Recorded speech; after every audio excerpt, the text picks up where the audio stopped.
नमस्कार। कालिका एफएमको 95.2 को 19औं वार्षिक उत्सव तथा कालिका एचडीको 7औं वार्षिक उत्सवको अवसरमा आयोजित कृषिमा आधुनिकीकरण तथा व्यावसायिक विषय सरकारवाला बीचको अन्तर्क्रिया कार्यक्रममा यहाँहरूलाई हार्दिक स्वागत छ। कोभिड महामारी फैलिएपछि भर्चुअल रूपमा मनाउनका लागि यहाँ विज्ञ, सरकारवाला तथा कृषकहरूलाई भर्चुअल मार्फत जोडिरहेका छौँ। आज हामीसँग थुप्रै महानुभावहरू हुनुहुन्छ। कृषि प्रधानमन्त्री आधुनिकीकरण परियोजनाका निर्देशक वैकुण्ठ अधिकारी, त्यस्तै रत्नगर नगरपालिकाका मेयर नारायण वन, भूमि व्यवस्था तथा कृषि सहकारी मन्त्रालयका प्रवक्ता राजन ढकाल, उहाँ केही समयपछि आउने जानकारी दिनुभएको छ। यस्तै प्रधानमन्त्री कृषि आधुनिकीकरण परियोजना कार्यान्वयन इकाइ चितवनका प्रमुख विनोद कुमार भट्टराई, कृषि तालिम केन्द्र खजुराका प्रमुख अमर घिमिरे, फलफुल तथा तरकारी मूल्य श्रृङ्खला विकास आयोजना ललितपुरका निर्देशक चिरञ्जीवी अधिकारी, चितवन उद्योग सङ्घका अध्यक्ष राजु पौडेल, मौरी जोन सञ्चालक समन्वय समिति चितवनका संयोजक रामप्रसाद पौडेल, धान जोन सञ्चालक समन्वय समिति चितवनका संयोजक तेज प्रसाद बर्तौला, तरकारी जोन सञ्चालक समन्वय समिति चितवनका संयोजक पनि हामीसँग हुनुहुन्छ।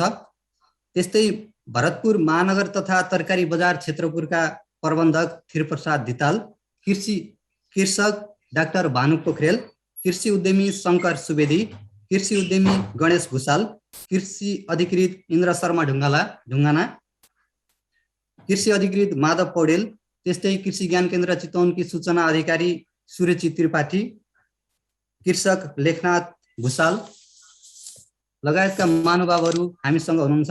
केही नाम छुट्न गएमा यहाँप्रति क्षमा प्रार्थी नै छौँ, पछि जोड्दै जानेछौँ।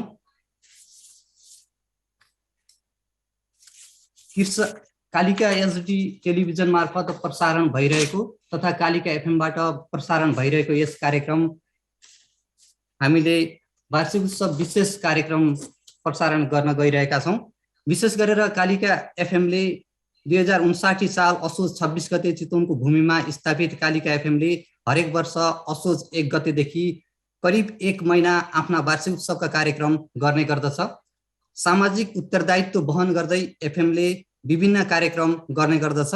यस वर्ष पनि कालिका एफएमले कृषकको उत्थानका लागि कृषिका कार्यक्रमलाई निरन्तरता दिँदै आइरहेको छ।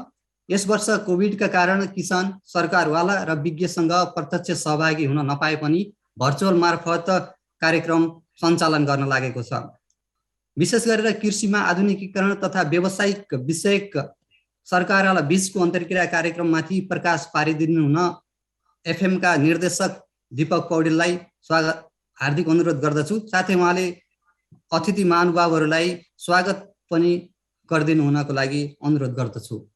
टिभी कालिका प्रणालीको 7औं वार्षिक उत्सवको अवसर पारेर हामीले यो महिनाव्यापी कार्यक्रमहरू आयोजना गरेछौँ। त्यो अनुसार हामीले असोज 1 गते हामीले देवघाटमा रहेका पीडित परिवारलाई खाना खुवाएर उहाँहरूको आशीर्वाद लिएर हाम्रो कार्यक्रम सुरुवात गर्थ्यौँ भने त्यसपछि हाम्रो एउटा अनलाइन मार्फत फेसबुकमा कालिका क्विज भन्ने एउटा कार्यक्रम पनि सञ्चालन गरिरहेको छ। यो चाहिँ प्रत्येक दिन 6 बजेदेखि बेलुका 6 बजेदेखि 7 बजेसम्म हाम्रो अनलाइनबाट मात्र सञ्चालन गर्छौँ, टिभी र हाम्रो फेसबुक पेजबाट। र त्यसै गरी कलाकारहरूसँग कालिकाको चौतारी भनेर प्रत्येक दिन 1 बजेबाट सञ्चालन गर्दै आएकोमा यो आज असोज 4 गते कृषिमा आधुनिकीकरण तथा व्यवसायीकरण बारेमा सरकारवालाहरूसँग, विज्ञहरूसँग र किसानहरू ल्याएर अन्तर्क्रिया गर्ने कार्यक्रम गरेछौँ। यसभन्दा अघिल्ला वार्षिक उत्सवमा भनौँ न, हामीले कोभिड लाग्नुभन्दा अघिल्लो वार्षिक उत्सवमा हामीले कृषकहरूसँग सम्बन्धित हाजिरा प्रतियोगितादेखि लिएर विभिन्न कार्यक्रमहरू गर्दै हामीले अनलाइन मार्फत पोहोर पनि हामीले अनलाइन मार्फत पनि कार्यक्रम गरेका थियौँ। अहिले पनि अनलाइन मार्फत विज्ञहरूलाई र किसानहरूलाई जोडेर र यो सुनेर दर्शकहरूलाई पनि के फाइदा लिन सक्छन् त उहाँहरूले कृषिमा कसरी आधुनिक तरिका र यसलाई व्यवसायीकरण गर्न सकिन्छ, यसबाट कसरी हाम्रो यो जीवन निर्वाहमुखी मात्रै भन्दा आय आर्जन कृषिबाट कसरी बढीभन्दा बढी आय आर्जन गर्न सकिन्छ भन्ने विषयमा यसले फाइदा पुग्नेछ भन्ने विषयमा हामीले यस कार्यक्रम आयोजना गरेछौँ। र कालिका एफएमले आफ्नो स्थापना कालदेखि नै हाम्रो सामाजिक उत्तरदायित्व अन्तर्गत विभिन्न कामहरू गर्दै आएकोमा, जस्तो हामीले विभिन्न चाडपर्व रीतिरिवाज सबैमा हामीले के भने कालिका एफएम एउटा व्यावसायिक मात्रै नभएर त्यसले हाम्रो समाजमा पनि हाम्रो निश्चित एउटा केही योगदान दिनुपर्छ, हामीले सामाजिक उत्तरदायित्व पनि हुन्छ भन्ने हिसाबले यो कार्यक्रम गरेका हौँ। र यो कार्यक्रमले हाम्रो कृषकहरूलाई धेरै नै फाइदा पुग्नेछ भन्ने विश्वास गरेका छौँ र हामीले के अरे यस कार्यक्रममा हाम्रो निमन्त्रणा स्वीकार आउनुभएका सम्पूर्ण अतिथिहरूलाई एकदम हृदयदेखि नै स्वागत गर्दै यस कार्यक्रममा अब हामी औपचारिक रूपमा अगाडि बढाउने गर्दै म मेरो मन्तव्य पुरा गर्छु। धन्यवाद। धन्यवाद कालिका एफएमका निर्देशक दीपक पौडेल सरलाई। विशेष गरेर उहाँले प्रकाश पारिसक्नुभयो सामाजिक उत्तरदायित्व वहन गर्दै कालिका एफएमले हरेक वर्ष जस्तै यस वर्ष पनि विभिन्न कार्यक्रमहरूको आयोजना गर्दैछ र प्रत्येक वर्ष नै किसानहरूको उत्थानका लागि कालिका एफएमले विभिन्न कार्यक्रमहरू गर्दै आइरहेको थियो। विगतमा भौतिक रूपमा नै उपस्थित गराएर कृषक, कृषि विज्ञ तथा सरकारवाला बीच अन्तर्क्रिया कार्यक्रम गर्दै आएको थियो र गत वर्ष र यस वर्ष भर्चुअल मार्फत कार्यक्रम सञ्चालन गरिरहेको छ। नेपाल कृषि प्रधान देश पनि हो, तर कृषि क्षेत्रको आधुनिकीकरण सरकारको नीति तथा कार्यक्रम, पार्टीको घोषणापत्र र नेताका भाषणमा पनि सीमित छ। विगतको तथ्याङ्क हेर्ने हो भने कृषि क्षेत्र प्रत्येक वर्ष ओह्रालो लाग्ने क्रममा छ। ठुलो सङ्ख्यामा युवाहरू कामको खोजीमा विदेशिएका छन्। धेरै परिवारहरू बसाइ सरिरहेका छन्। अधिकांशको आकाशको भरमा रोपाइँ गर्नुपर्ने अवस्था जिउका तिउनै छ। सरकारी तथ्याङ्क हेर्ने हो भने पनि 56 अर्ब रुपियाँ बराबरको धान मात्रै विदेशबाट आयात भएको देखिन्छ। कुल मूल्य अभिवृद्धिमा गैर कृषि क्षेत्रको योगदान बढ्दै गएको छ भने कृषि क्षेत्रको योगदान भने घट्दै गएको छ। हामी कृषि प्रधान भएको देशमा यो दुःखदायी अवस्था पनि हो। कृषिलाई अझ अर्थतन्त्र मजबुत बनाउन अझ पहल गर्नुपर्ने थियो, सरकारले त्यो हुन सकेको छैन। आर्थिक वर्ष 2077-78 कुल ग्राहस्थ मूल्य वृद्धिमा कृषि क्षेत्रको योगदान 25.8 र गैर कृषि क्षेत्रको योगदान 74.2% रहेको छ। त्यस्तै आर्थिक वर्ष 2076-77 कृषि क्षेत्रको मूल्य अभिवृद्धिमा योगदान 26.2% थियो। नेपालमा कृषि आधुनिकीकरण तथा व्यवसायको विषयमा थप प्रकाश पार्दै हुनुहुन्छ प्रधानमन्त्री कृषि आधुनिकीकरण परियोजना कार्यान्वयन इकाइ चितवनका प्रमुख विनोद कुमार भट्टराई। उहाँले नेपालमा कृषि आधुनिकीकरण कसरी विस्तार भइरहेको छ भन्ने विषयमा छोटो कार्यपत्र प्रस्तुत गरिदिनु हुनको लागि म विनम्र अनुरोध गर्दछु। नमस्कार, सुनिएछ? धन्यवाद बसन्त भाइ। सर्वप्रथम त यो कालिका एफएमको 19औं वार्षिकोत्सवमा यो कृषि व्यवसायीकरण सम्बन्धी विषयवस्तु राखेर यहाँ विज्ञहरूलाई अनि त्यसपछि सरोकारवालाहरूलाई जम्मा गरेर अन्तर्क्रिया गर्नुभएकोमा कालिका एफएम र यहाँलाई पनि म धन्यवाद दिन चाहन्छु। र धेरै भूमिका नबादिकन मैले चाहिँ केही विषयवस्तु चाहिँ राख्न चाहन्छु। यो कृषिको अहिले समग्र अवस्था के कस्तो छ र चाहिँ अब हाम्रो कृषि तथा पशुपन्छी विकास मन्त्रालयले अगाडि सारेको छ र यसको दीर्घकालीन उपायहरू के हुन सक्छन् भन्ने विषयमा अलिकति छोटो प्रस्तुतिकरण म चाहिँ राख्न चाहन्छु। अलिक क्विकली जान चाहन्छु र केही मेरो स्क्रिन केही प्रेजेन्टेसन छ यहाँ, यसलाई म सेयर पनि स्क्रिन सेयर चाहिँ गर्नेछु। मेरो प्रस्तुतिकरणको विषयवस्तु चाहिँ यो कृषि क्षेत्रको विद्यमान केही नीतिगत व्यवस्था र लक्ष्यहरू र समग्र मुलुकको चाहिँ कृषि क्षेत्रको अवस्था र केही भावी सोचबारे म केही प्रेजेन्टेसन राख्छु। अलिक क्विकली जान्छु र यो हामीहरूको चाहिँ दीर्घकालीन सोच चाहिँ यो राष्ट्रिय सोच नै हुन्छ। जस्तै हाम्रो राष्ट्रिय योजना आयोगले 2021 सम्मको लागि चाहिँ एउटा दीर्घकालीन यो विकासको हाम्रो लक्ष्य चाहिँ राखेको छ। जस्तै यसको बेस पिरियड 2072 भनौँ न प्रति व्यक्ति आय 772बाट 2100 सम्ममा चाहिँ उच्च स्तरको विकसित मुलुक र चाहिँ प्रति व्यक्ति आय $12,500 चाहिँ बनाउने भनेको छ।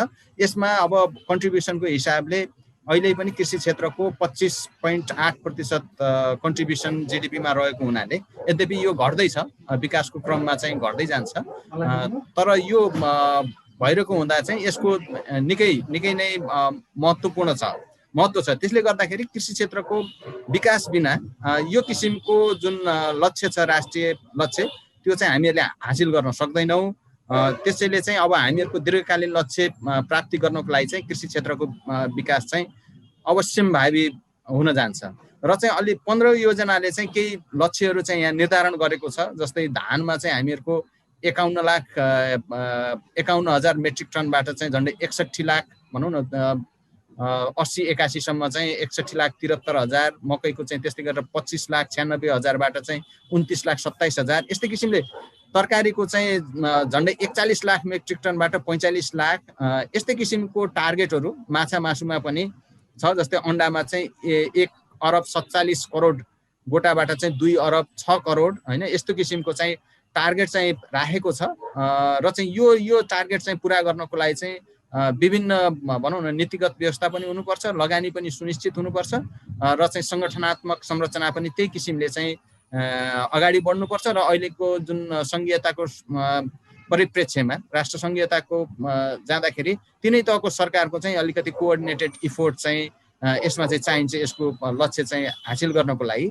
र चाहिँ अहिले अघि नै केही चाहिँ इन्डिकेटरहरू राखियो, त्यो तथ्याङ्कहरू हाम्रो लक्ष्यसँग सम्बन्धित छ भने अहिले अवस्था चाहिँ खासमा कृषि क्षेत्रको के छ भन्ने गर्दाखेरि मुख्यतया चाहिँ हामीहरू अलिकति परनिर्भर भइरहेका छौँ। अघि नै हाम्रो बसन्त भाइले पनि भन्नुभयो के डाटाहरू देखाउनु भयो। जस्तै अहिले सिरियल अन्नबालीमा नै हामी झन्डै गत वर्षको डाटा हेऱ्यो भने झन्डै 79 अरब चाहिँ अन्नबाली, धान गहुँ मकै भनौँ न यिनीहरू चाहिँ हामीहरूले आयात गर्छौँ। र चाहिँ धानकै मात्रै केस गर्यो भने जम्मै अब 50 अर्बभन्दा माथि छ, 55-56 अर्ब छ। त्यस्तै किसिमले यो गहुँको चाहिँ 11 अर्ब छ, मकैको चाहिँ त्यस्तै 15-16 अर्ब छ, भटमासको त्यस्तै छ हैन। त्यसले गर्दाखेरि अब यो चाहिँ आयात जुन वृद्धि भइरहेछ यो चाहिँ निकै चुनौतीपूर्ण छ। अहिलेको कृषिको अवस्था हेऱ्यो भने सर्टेन कमोडिटीमा चाहिँ आयात जुन वृद्धि भइरहेछ त्यो चाहिँ निकै चुनौतीपूर्ण छ। यसको लागि चाहिँ यो आयात प्रतिस्थापनको लागि चाहिँ मन्त्रालयले केही दीर्घकालीन सोचहरू पनि राखेको छ र त्यही अनुसार चाहिँ अगाडि बढ्नुपर्ने देखिन्छ। भने केही कमोडिटीहरू जस्तै अब तरकारीको केसमा गऱ्यो भने तरकारी हामीहरूले भन्ने गरेको फ्रेस भेजिटेबल जुन यो काउली, बन्दा अथवा चाहिँ बोडी यस्तो किसिमको तरकारीहरूमा चाहिँ खासै समस्या छैन। हामीहरू लगभग यसलाई चाहिँ भनौँ न देशको उत्पादनले धान्ने अवस्थातिर गइरहेछौँ। तर अन्य जस्तै यो तरकारी नै भन्दाखेरि मटर कोसा पनि आउँछ, आलु पनि आउँछ। आलु उत्पादन वृद्धि नै भएको छ तर आलुको खपत पनि इन्डस्ट्रियल पर्पजको लागि पनि धेरै नै हुन्छ, चिप्स प्रयोजनको लागि पनि। त्यसले गर्दाखेरि आलुको आयात पनि बढ्दो छ। अब प्याज र लसुन चाहिँ अब यहाँ उत्पादनै हुँदैन भन्ने जस्तो अवस्था भइसक्यो, सबै आयात गर्ने हो। त्यसले गर्दाखेरि यसले चाहिँ अलिकति एग्रिकल्चर ट्रेड ब्यालेन्समा निकै नै धक्का दिएको हामीलाई महसुस भएको छ। अब जस्तै म योभन्दा अगाडि कालीमाटी फलफुल तथा तरकारी बजार विकास समितिको कार्यकारी निर्देशक पनि थिएँ। त्यहाँको इन्डिकेटर हेर्दा पनि झन्डै यो फ्रेस भेजिटेबल्समा हामीहरू आजभन्दा 10 वर्ष पहिला चाहिँ झन्डै 40% चाहिँ नेपालको उत्पादन आउँथ्यो भने अहिले चाहिँ फ्रेस भेजिटेबलमा चाहिँ झन्डै 80-90% चाहिँ नेपालको उत्पादनले पुग्छ। यसको इन्डिकेटर पनि के हो भने हामी चाहिँ अब फ्रेस भेजिटेबलमा चाहिँ अब जस हामी पुग्ने अवस्थामा छौँ।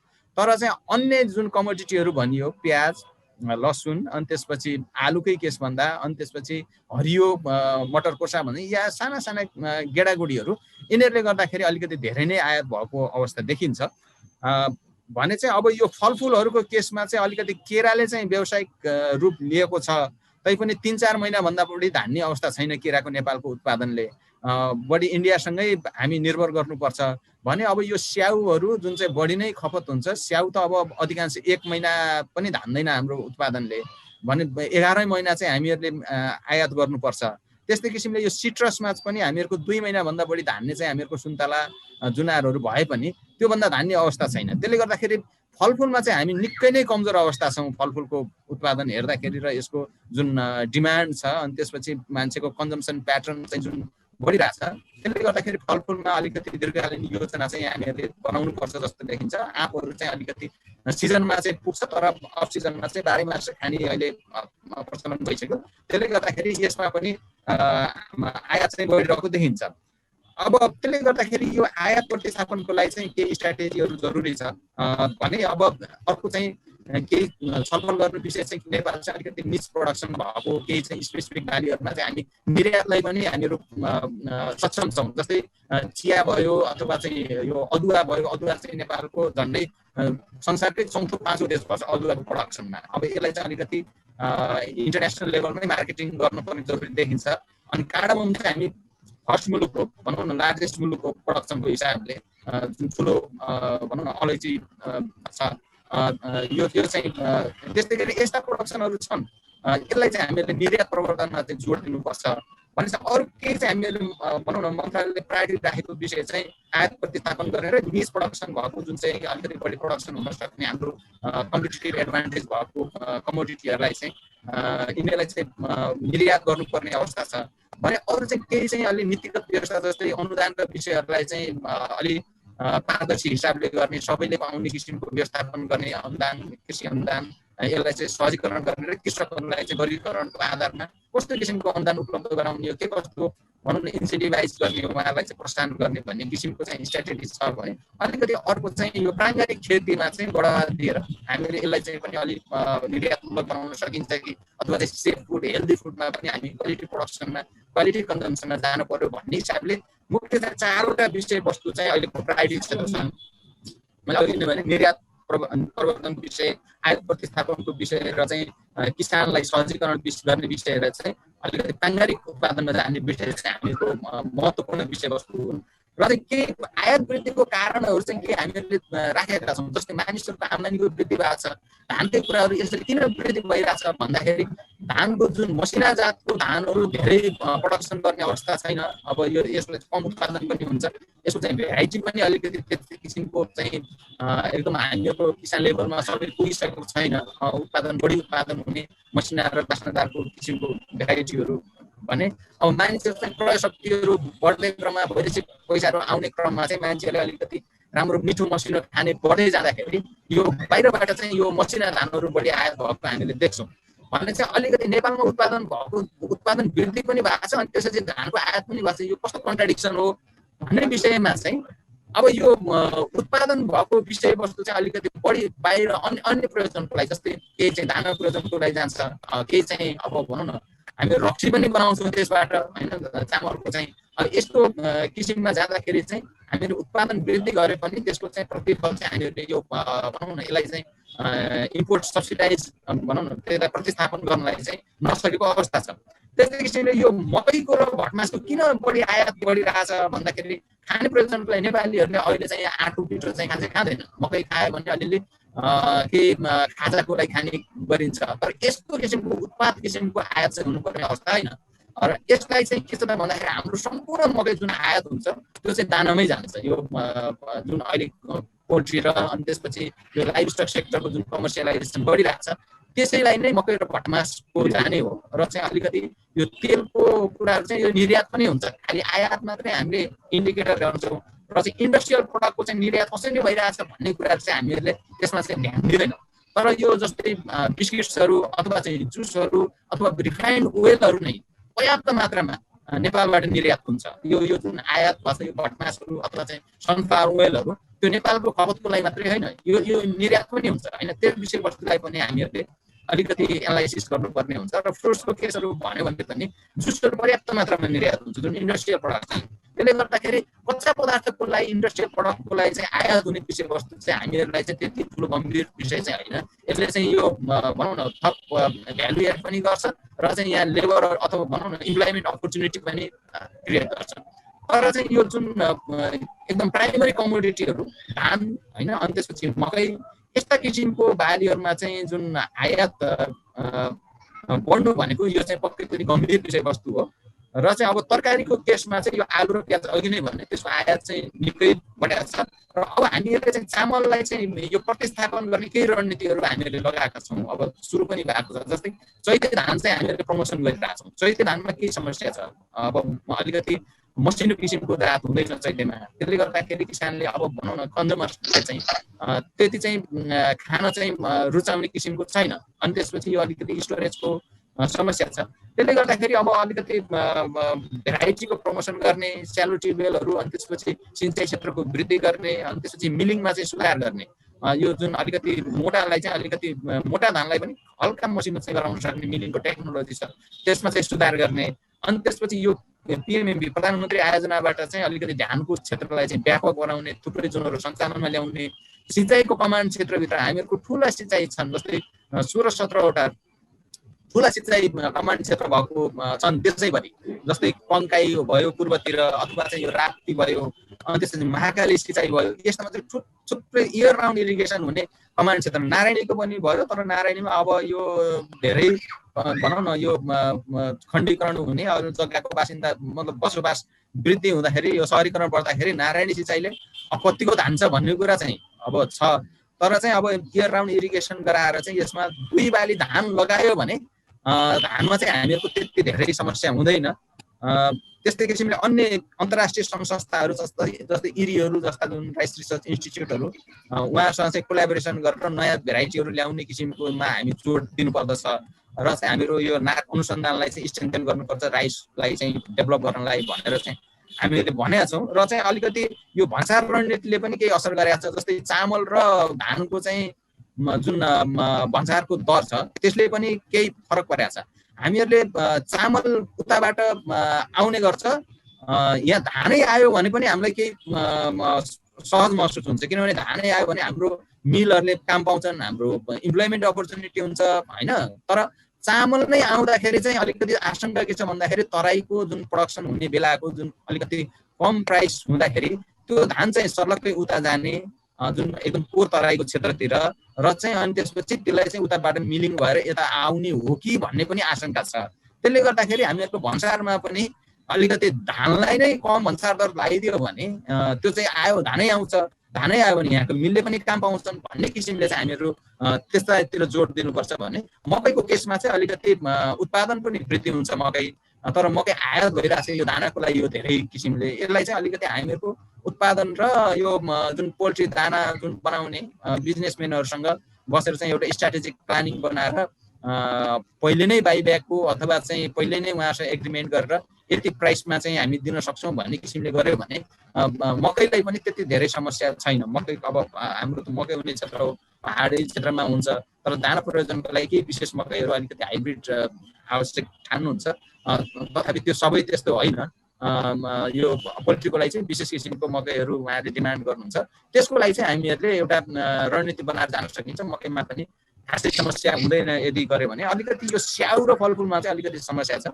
हाई डेन्सिटी प्लान्टिङ भनेर चाहिँ मन्त्रालयले सुरुवात गरेको छ। झन्डै 1-2 वर्षमै फल्ने हाई डेन्सिटी प्लान्टिङका यो फुजी जातका स्याउहरू अहिले बृहत रूपमा लगानी गरिरहेको छ। तर अब त्यसले चाहिँ अब कतिको धान छ, अब भनौँ न कति वर्ष लाग्छ, झन्डै अलिकति यो जुन कर्णाली क्षेत्र, मुस्ताङ मनाङ क्षेत्र, पहाडी क्षेत्रहरूमा यसलाई बृहत रूपमा बढाउन सकियो र कोल्ड स्टोरेज अलिकति इयर राउन्ड किसिमले कन्जम्सन गर्न सकियो भने यसमा पनि हामीहरू चाहिँ 8-10 वर्षमा यो गर्न सक्ने अवस्था छ। तर हामी सबैतिर जोड दिनुपर्छ र चाहिँ रिसोर्सेसको कन्स्टेन्टले गर्दाखेरि पनि त्यो चाहिँ सबैतिर एकरूपता किसिमले चाहिँ हामी जान सकिएको छैन र अलिकति टेक्नोलोजीको पनि समस्या छ, प्राविधिकको समस्या छ। त्यसलाई चाहिँ मिलाएर लग्यो भने यसमा पनि खासै समस्या पर्दैन होला। तर अब सबैलाई गर्नुपर्ने छ। एउटा मात्रै कमोडिटीमा हामी व्याप्त छैनौँ। त्यसले गर्दाखेरि सबैतिर ध्यान दिँदाखेरि अलिकति समस्या छ भने यो अलिकति पशुपन्छीतर्फ पनि हामीहरूको भन्दा मासुमा चाहिँ हामीहरू अलिकति कम नै छौँ। यद्यपि बढिरहेछ पोल्ट्री, हामीलाई पुग्ने किसिमको छ भने अलिकति यो खसीको र राँगाको मासुहरू चाहिँ बाहिरबाट आयात बढी नै भइरहेको छ। यसको लागि चाहिँ अलिकति पाडाहरू विस्तार कार्यक्रम चाहिँ त्यसमा जोड दिनुपर्छ। खसी र यो राँगाको मासुको लागि। गुङ्गुरको मासुमा पनि हामी लगभग पुग्ने अवस्थामा छौँ। त्यसलाई चाहिँ एक्सपोर्ट गर्नको लागि अब यो चाइनातिर बढाउँदा अलिकति डिजिजको समस्याले उहाँसँग यो के एग्रिमेन्टहरू हुँदैछ। तर निर्यात चाहिँ भइरहेको पनि छ अब इन्डाइरेक्टली रूपमा भने चाहिँ अब हामीले धेरै खाने चाहिँ खसी बोका र राँगाको चाहिँ यसलाई चाहिँ प्रमोसन गर्नुपर्छ। यसको विभिन्न कार्यक्रमहरू बनाएर अलिकति भनौँ न स्वच्छ किसिमले त्यसलाई चाहिँ काट्ने व्यवस्था गर्यो भने चाहिँ हामी गर्न सक्छौँ। भने दुधमा पनि अब लगभग पुग्ने अवस्थामा छ भनिन्छ इन्डिकेटर हेर्दाखेरि, तर अलिकति डिस्ट्रिब्युसनको अनि त्यसपछि यसलाई चाहिँ अब खपत नहुँदाखेरि लिन सिजन र अफ सिजन भन्ने छ हामीहरूको पिरियडहरू। अब त्यो अलिकति कम प्रोडक्सन हुँदाखेरि कसरी म्यानेज गर्ने, बढी प्रोडक्सन हुँदाखेरि त्यसलाई चाहिँ कसरी पाउडर गराएर गर्ने भन्ने कुराहरू चाहिँ स्ट्राटेजिकली जानुपर्छ। र डिडिसीमा मात्रै यो सरकारको डिडिसीमा मात्रै अलिकति निर्भर हुने परिपाटी चाहिँ हटाउनुपर्छ। डिडिसी चाहिँ सरकारले चाहिँ अलि भनौँ न रेस्पोन्सिबल हुनुपर्ने किसानसँग र चाहिँ अब अलिकति मूल्य पाउने बेलामा चाहिँ किसानले अन्य डेरीहरूलाई दिने प्राइभेट सेक्टरहरूलाई, तर चाहिँ अब बिक्री नहुँदा अथवा चाहिँ मूल्य कम हुँदाखेरि चाहिँ डिडिसीले नै खरिद गर्नुपर्ने अलिकति बाध्यात्मक अवस्था छ। यसलाई चाहिँ अलिकति हामीहरूले रेस्पोन्सिबल प्राइभेट सेक्टरको जुन डेरी बिजनेस गर्ने हुनुहुन्छ उहाँहरू पनि रेस्पोन्सिबल भएर एकनासले गर्यो भने यसलाई चाहिँ पनि अगाडि बढाउन सकिन्छ र दुधमा चाहिँ खासै समस्या पर्दैन। दुधमा समस्या भनेको दानाकै हो, दाना र अलिकति यो भनौँ न घाँसको समस्या हो। उत्पादनमा चाहिँ समस्या पर्ने छैन लाइफ स्टकको कमोडिटीमा। अन्डामा चाहिँ पनि हामी अब लगभग पुग्ने अवस्थामा छौँ। अन्डा त डाटाले चाहिँ अन्डा हामी आत्मनिर्भर भइसक्यौँ भन्छ। त्यसले गर्दाखेरि यो कमर्सियलाइजेसनको स्थिति केही कमोडिटीहरूमा चाहिँ हामी तीव्र रूपमा अगाडि बढेको अवस्था हो। सबैमा चाहिँ निराशाजनक अवस्थामा छैनौँ, किनभने हामी यत्तिकै बिग्रियो भने ओहो खतमै भयो भनेर चाहिँ डाटाहरू हेरेर त्यो भन्छौँ, तर सबैमा हामीहरू चाहिँ आत्तिहाल्नुपर्ने अवस्था छैन। केही कमोडिटीमा जुन बेसिक कमोडिटीमा जुन बढी आयात भएको छ त्यो चाहिँ कन्सर्निङ विषय हो। र चाहिँ अब निर्यात प्रवर्धनको लागि चाहिँ हामीहरूले केही चाहिँ भनौँ न प्रडक्सनहरू डेस्टिनेसन मार्केटहरू हामीहरूले चुज गर्नुपर्ने हुन्छ। जस्तै हामी धेरै चाहिँ इन्डियासँग रिलाइ गर्छौँ। जस्तै कार्डममको अथवा अलैँचीको अथवा अदुवाको यो निर्यात गर्नु पर्दाखेरि हामी सम्पूर्ण बजार चाहिँ 95% चाहिँ इन्डियासँग रिलाइ गर्छौँ चियाकै केसमा भन्दाखेरि। तर चाहिँ अब इन्डियाले चाहिँ अब भनौँ न देशको त आफ्नो व्यापार पोलिसी हुन्छ। अब त्यहाँ बढी अलिकति नेपालबाट डिपेन्डेन्सी बढ्ने क्रम भयो भने अलिक केही बाहनामा एसपिएस अथवा कुनै क्वारेन्टाइन अथवा पेस्टिसाइड रेजिड्यू केही बाहनामा चाहिँ उनले रोक दिने गर्छ, 2-4 दिन अलिकति दुःख दिने गर्छ ताकि चाहिँ हामीहरू निरुत्साहित हौँ भन्ने त्यो स्ट्राटेजी हुन्छ। अब हामीहरू चाहिँ त्यसलाई चाहिँ चिर्नको लागि चाहिँ अर्को मार्केट खोज्नु पर्यो हामीहरूले संसारैभरि, किनभने अदुवा यस्तो उत्पादन हुन्छ डिमान्ड पनि छ। त्यस्तै किसिमले हाम्रो अलैँची चाहिँ संसारैभरि जान्छ, चिया चाहिँ संसारैभरि जान्छ भने चाहिँ हामीहरूले मार्केट चाहिँ नयाँ खोज्नु पर्यो। इन्डियासँग मात्रै रिलाइ हुनु भएन भन्ने किसिमको छ। त्यसको लागि चाहिँ अलिकति ब्रान्ड प्रमोसन गर्ने, हनीकै कुरा गर्ने हो भने पनि हनी यस्तो राम्रो नेपालको उत्पादन छ, तर अब अलिकति केही भनौँ न इन्टरनेसनल मार्केटमा चाहिँ पहिला अलिकति हाम्रो चाहिँ अलिक केही फस्कियो, हाम्रो भनौँ न ट्रस्ट फस्कियो। केही रेजिडी लेभलहरू पेस्टिसाइडको रेजिडी लेभलहरू देखियो युरोपियन मार्केटमा हामीहरूले पठाएको हनीमा। त्यसले गर्दाखेरि हनीको इम्पोर्टलाई युरोपले रोकिदियो नेपालको। अब तर चाहिँ त्यसलाई चाहिँ हामीले चिर्नुपर्छ। अब यी डाबर फाबरको यो हनी चाहिँ भन्दा त नेपालको हनी कहाँ माथि छ कहाँ माथि छ। अब यो तै पनि नेपालमा डाबर हनी देखिन्छ। अब यसलाई चाहिँ एटलिस्ट रोक्न सकियो भने पनि त्यसलाई प्रमोसन गर्न सकिन्छ। अनि अन्तर्राष्ट्रिय बजारमा हामीहरूले चाहिँ त्यसलाई चिर्दै ब्रान्ड प्रमोसन गर्दै केही चाहिँ भनौँ न यो रेजिडी लेभल हामी पेस्टिसाइडको यो किसिमको छैन है भन्ने किसिमको ठुलो ल्याबहरू अथवा चाहिँ इन्टरनेसनल ल्याबहरूसँग हामीहरूको जुन एक्रेडिटेड ल्याबसँग यसलाई चाहिँ पेस्टिसाइड रेजिडी गरेर अन्तर्राष्ट्रिय स्तरमा ट्रस्ट बिल्ड गर्यो भने हामीहरूको राम्रै धेरै चाहिँ कमोडिटीहरू एक्सपोर्ट गर्न सक्ने अवस्थाका छौँ। अब अलिकति दुधमा चाहिँ अलिक बढी उत्पादन भयो भने अब क्याडबरीहरू यति धेरै आउँछ विदेशबाट, कहीँ चाहिँ बाहिर गइयो भने चक्लेटहरू ल्याउने गरिन्छ। अब त्यो यत्रो मिल्क प्रडक्ट हो त्यो। अब चक्लेट चाहिँ किन ल्याउनु पर्यो, क्याडबरीहरू विदेशबाट किन ल्याउनु पर्यो? यदि यहाँको मिल्क क्वालिटी हुने स्थिति त्यस्तो अवस्था छ भने कसरी यो त्यो किसिमको भनौँ न त्यो किसिमको कारखाना, त्यो किसिमको औजारहरू, त्यो किसिमको टेक्नोलोजी ल्याएर हामीले यहीँ क्याडबरी उत्पादन गर्न सकिन्छ। जस्तै अब यो घानामा चाहिँ त्यहाँको कोकाओ भन्ने चाहिँ फेमस छ त्यहाँको प्रडक्ट चाहिँ, अब त्यो चक्लेट बनाउने प्रडक्ट हो। तर उनीहरूले चाहिँ अब धेरै चाहिँ बाहिर जान्छ। अब त्यसलाई प्रमोसन गर्न पर्यो भनेर चाहिँ उनीहरूले त्यहाँ सरकारले नै एउटा प्रमोसन गरेको छ। सरकारले नै कोकाओको चक्लेट फ्याक्ट्रीहरू इस्टाब्लिस गरेको छ। त्यही किसिमले हामीले यदि दुध चाहिँ बढी प्रडक्सन भयो भने हामीहरूले पनि चक्लेट फ्याक्ट्रीहरू व्यापक रूपमा चाहिँ गर्न सक्छौँ। बाहिरको चक्लेटहरू हामीले रोक्न सक्छौँ। अब त्यस्तै किसिमले स्ट्राटेजिकली हामी जानुपर्छ भन्ने लाग्छ। र यी सबैलाई समेट्ने किसिमले अब कृषकहरूलाई चाहिँ वर्गीकरण गरेर भनौँ न उहाँहरूलाई सहुलियत दिने हामीहरू एजेन्डामा अगाडि बढ्नुपर्छ। यद्यपि मन्त्रालय चाहिँ अगाडि बढाएको छ किसानलाई सूचीकृत गर्ने सबै स्थानीय तहमा भनेर चाहिँ अगाडि त्यो कार्यक्रमहरू ल्याइएको छ। तथापि अब विभिन्न कारणहरूले त्यसलाई अलिकति एक्सपिडाइट हुन सकेको छैन। किसानलाई चाहिँ वर्गीकरण गरेर एटलिस्ट स्थानीय तहमा कस्तो किसिमले कुन किसिमको भनौँ न राज्यबाट सहुलियत दिन पर्ने हो किसानलाई आइडेन्टिफाई भयो भने सबै किसानहरू चाहिँ अब भनौँ न अहिले अब 2-4 हजारका यो औजार माग्ने अवस्थाका सबै किसानहरू कसैलाई चाहिन्छ कसैलाई चाहिँदैन। कोही चाहिँ अब भनौँ न करोडौँमा खेल्ने किसानहरू पनि यहाँ डेभलप भइसक्नु भएको छ, उहाँहरूलाई लोनको व्यवस्था गरिदिनु हुन सक्ला होइन, अथवा चाहिँ राज्यले दिने अन्य किसिमको थर्ड डिग्री अफ त्यो उहाँहरूलाई चाहिँ दोस्रो लेभलको अथवा मार्केटिङको सपोर्ट गर्नुपर्ने हुन सक्ला। कोही किसानहरूलाई चाहिँ इनपुटमै सब्सिडी बनाउन सहायता गर्नुपर्ने हुनसक्छ। त्यस कारणले अलिकति किसानलाई चाहिँ वर्गीकरण गरेर अगाडि बढाउने योजना छ र त्यही अनुसार अगाडि पनि बढाएको छ, तर सोचे रूपमा चाहिँ त्यो जान सकेको छैन। र अर्को चाहिँ प्राइमेरी उत्पादनलाई पनि सँगसँगै हामीले जोड दिनुपर्छ। कमर्सियलाइजेसन गर्दै जाँदाखेरि अब यो जुन चाहिँ अलिकति सेफ फुडहरू अनि त्यसपछि क्वालिटी फुडहरू त्यो चाहिँ अब हामी बिर्सिँदै गएको कि हामीहरूको त पहिला त नेपाल त बाई भर्चुअल चाहिँ यो अर्ग्यानिक प्रडक्ट हो भन्थ्यो। नेपाललाई चाहिँ हिमालयन कन्ट्री भन्ने विदेशले त्यसरी चिन्थ्यो। यो चाहिँ यो अर्ग्यानिकै हो, मुलुकै अर्ग्यानिक भन्ने हुन्थ्यो, तर हामी त त्यो अवस्था त छैन होइन। अब त्यसले गर्दाखेरि त्यो हामीहरू जुन विदेशले चिन्ने हिमालयन टी भनेर जुन चिन्छ अर्थोडक्स टीलाई, यो भनेको हामीहरूको अर्ग्यानिक प्रडक्ट हो, अथवा चाहिँ अन्य कर्णालीको स्याउ भनेर चिनिन्छ। अनि यसलाई चाहिँ प्रमोसन गर्नलाई चाहिँ केही चाहिँ अर्ग्यानिकमा हामीहरूले जोड दिनुपर्छ। धेरै चाहिँ केमिकलमा हामीहरूले लैयो। त्यसले गर्दाखेरि अर्ग्यानिक प्रोडक्सनमा पनि हामीले जानुपर्छ भनेर मन्त्रालयले त्यो किसिमको रणनीति अगाडि सारेको छ र माननीय मन्त्रीज्यूकै संयोजकत्वमा उच्च स्तरीय कार्यदल पनि थियो अर्ग्यानिकको। अब यसले पनि अगाडि बढाएको छ। यसलाई चाहिँ अब अर्ग्यानिक टोटल अर्ग्यानिक भएन भने पनि अलिकति हामीले ग्याप भन्ने गुड एग्रिकल्चर प्र्याक्टिसबाट गरेको प्रडक्टहरूलाई चाहिँ अगाडि बढाउन सक्छौँ, त्यही किसिमको आउटलेटहरू डेभलप गर्न सक्छौँ र ग्याप लोगो हानेर विदेशमा पनि प्रमोसन गर्न सक्छौँ। अर्ग्यानिक गर्न सक्यो भने त त्यो धेरै नै राम्रो भयो। अब यी सबै विषयवस्तुहरू अब लाई निराकरण गर्ने अगाडि बढाउने विषयवस्तु भनेको चाहिँ हामीले व्यवसायीकरण नै गर्ने हो। अब व्यवसायीकरण गरिसकेपछि मात्रै अन्य अघि भनेका जुन आयात प्रतिस्थापन अथवा चाहिँ निर्यात प्रबन्धन ती कुराहरू चाहिँ व्यवसायीकरण बाटो मात्रै सम्भव हुन्छ, अथवा आधुनिकीकरण जे नाम दिए पनि यो चाहिँ हामीहरूले अलिकति कमर्सियल स्केलमा जानु पर्यो भन्ने हुन्छ।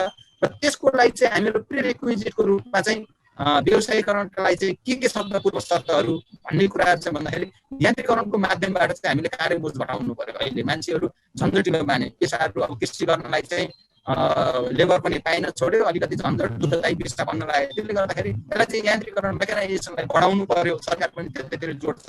हाम्रो प्रधानमन्त्री आयोजनाको मुख्य उद्देश्य पनि यान्त्रिकरणलाई बढाउने हो। तर यान्त्रिकरण वृद्धिको लागि चाहिँ हामीले सरकारबन्दी गर्नु पर्यो। अलिकति भनौँ न सब धेरै ठाउँमा एउटै किसिमको कमोडिटी अथवा चाहिँ जग्गाको ल्यान्ड पुलिङ गरेर चाहिँ त्यसलाई सरकारबन्दीलाई चाहिँ विस्तार गर्नु पर्यो। र चाहिँ अब यसलाई यी दुईटा भइसकेपछि उन्नत प्रविधि त्यहाँ लैजान पर्यो, बढी उत्पादन दिने किसिमको। त्यसको लागि चाहिँ लगानी सुनिश्चितताको लागि चाहिँ केही किसिमको अनुदान अथवा चाहिँ ऋणको व्यवस्थापन गर्नु पर्यो। बजार सुनिश्चितताको लागि चाहिँ समर्थन मूल्यको कार्यान्वयन सहित केही बाइब्याक ग्यारेन्टी पनि गर्नु पर्यो। अब यसमा चाहिँ केही कमोडिटीहरूमा चाहिँ गरिरहेको छ, जस्तै धानमा चाहिँ सुरु छ, तथापि हामीले बाइब्याक सबै गर्न सकिएको छैन। अब हामीको यो इन्डियाको जस्तो भनौँ न पब्लिक डिस्ट्रिब्युसन सिस्टम भन्छ, रासन कार्डबाट खरिद गरेको किसानले त्यो मूल्य पाएन भने त्यो खरिद गर्छ सरकारले, त्यसलाई चाहिँ रासन कार्ड मार्फत कम मूल्यमा जनतालाई दिन्छ। त्यो किसिमको डिस्ट्रिब्युसन मेकानिजम हामी कहाँ नहुँदा सरकारले यति खरिद गर्यो भने कहाँ राख्ने, कसरी बेच्ने भन्ने चाहिँ समस्या छ। त्यतिकै कमोडिटी राखेर नेपाल त्यस्तो धनी मुलुक छैन। यो के अरे किसानको सबै खरिद गरेर बाहिर लगेर पठाइदिने अथवा चाहिँ डिस्पोज गर्ने त्यस्तो किसिमको अमेरिका जस्तो जुन चाहिँ डम्पिङ गर्ने त्यस्तो मुलुक छैन होइन। त्यो ठुलो लगानी चाहिन्छ। त्यस कारणले चाहिँ अब यसलाई चाहिँ कसरी मिलाउने र सहकारीको माध्यमबाट अलिकति कम प्राइस पाएको बेलामा उहाँहरूलाई इन्सेन्टिभाइज गर्ने किसिमले चाहिँ बाइब्याकको ग्यारेन्टी गर्नुपर्छ भन्ने दिशातिर सरकार गएको छ। त्यसले गर्दाखेरि अलिकति अहिले नयाँ कार्यक्रमहरू चाहिँ यो सहकारीहरूलाई यो भण्डारण गृहको व्यवस्थापन गर्ने प्रधानमन्त्री आयोजनाबाट पनि केही छ र अनि मन्त्रालयले पनि त्यसको लागि चाहिँ केही बजेट छुट्याएको छ। यो बाइब्याक चाहिँ गर्नुपर्छ भन्ने छ। अर्को चाहिँ जोखिम न्यूनीकरणको लागि चाहिँ बिमालाई अलिकति बढी फोकस गर्ने। कृषिमा चाहिँ अलिकति कम छ बिमा, लाइभस्टक सेक्टरमा अलिक बढी नै भएको छ।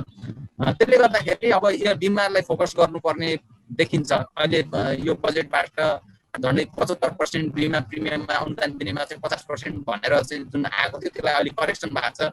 यसलाई 80% भएको छ। यो चाहिँ अब अलिकति भनौँ न शुभ पक्ष हो। जो बिमा जुन जोखिमकरण न्यूनीकरणको लागि चाहिँ बिमा जुन अलिकति निरुत्साहन थियो बजेटबाट भने अहिले चाहिँ त्यसलाई करेक्सन भएर 80% भएको छ। यसमा चाहिँ लागेर हामी जोखिम न्यूनीकरणलाई अब जानु पर्यो, बिमामा पढ्न पर्यो। अनि न्यूनतम उत्पादन सामग्रीमा चाहिँ सहुलियत दिनु पर्यो, मल बिउ सिँचाइमा चाहिँ अब सहुलियत दिने कार्यक्रम भइरहेछ, तर उपलब्धताको चाहिँ समस्या छ। अब मल चाहिँ भन्यो भने यहाँ निकै ठुलो प्रब्लम छ। अब भनौँ न हाम्रो देशमा चाहिँ उत्पादन हुँदैन, बाहिरबाट आयात गर्नुपर्ने हुन्छ, सप्लायरहरूले टाइमली दिँदैन। टेन्डर चाहिँ अब इन्टरनेसनल बिडिङ जानुपर्छ, टेन्डर रेगुलर रद्द भइरहेको अवस्था छ। अब टेन्डर भनिसकेपछि बिजनेसम्यानले प्रफिट पनि हेर्छ, सरकारले मात्रै कल्याण हेर्ने हो, बिजनेस गर्नेले त प्रफिट हेर्छ। त्यस कारणले सरकार चाहिँ अलिकति चेपुमा परेको अवस्था छ मलको केसमा। भने चाहिँ अलिकति बिउ र सिँचाइ सबको रिसोर्सेसको कमी होइन, यसको मलको लागि चाहिँ यथेष्ट मात्रामा झन्डै 15 अरब जति चाहिँ मलको लागि चाहिँ छुट्याएको अवस्था छ। त्यसले गर्दाखेरि सरकारले गर्न नचाहेको होइन, तर क्यापेसिटी नपुगेको हाम्रो यो भनौँ न प्राइभेट सेक्टरको पनि क्यापेसिटी छैन। जुन ठेकेदारहरूले ल्याउने भन्नुहुन्छ, कन्ट्र्याक्टरहरूले ल्याउन सक्नु भएको अवस्था छैन। त्यस कारणले हामीहरू प्राइभेट सेक्टरको क्यापेसिटी बिल्डअपलाई पनि जोड दिनुपर्छ।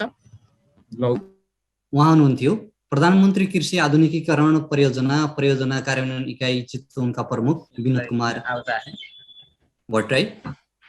उहाँले आफ्नो कार्यपत्र प्रस्तुत गर्दै केही समय उहाँको इन्टरनेटमा समस्या आएको कारणले गर्दा रोकिन पुगेका छौँ। थप कार्यपत्र पेश गर्नको लागि म अनुरोध गर्दछु। बाँकी रहेको इन्टरनेटमा समस्या आएको कारणले गर्दा उहाँलाई हामीले फेरि जोइन गर्नेछौँ र उहाँले नेपाल सरकारले दीर्घकालीन लक्ष्य अनुसार काम कसरी अगाडि बढाइरहेको छ र नेपालको कृषिको अवस्था चाहिँ कस्तो छ भनेर जानकारी दिनुभयो। दीर्घकालीन लक्ष्य अनुसार सरकार अगाडि बढेको छ, यसबारेमा थप प्रकाश पार्दिनु हुनको लागि फलफुल तथा तरकारी मूल्य श्रृङ्खला आयोजनाका निर्देशक चिरञ्जीवी अधिकारीलाई अनुरोध गर्दछु। धन्यवाद बसन्तजी। म आयोजना प्रबन्धक हो, प्रोजेक्ट म्यानेजर होइन, चिरञ्जीवी अधिकारी। अब यसमा चाहिँ तपाईँको सरकारको नीति तपाईँको चाहिँ नि पोलिसी र त्यसले ड्राइभ गर्ने कुराहरू त मन्त्रालयको प्रवक्ता सरले पनि ल्याउनु होला होइन।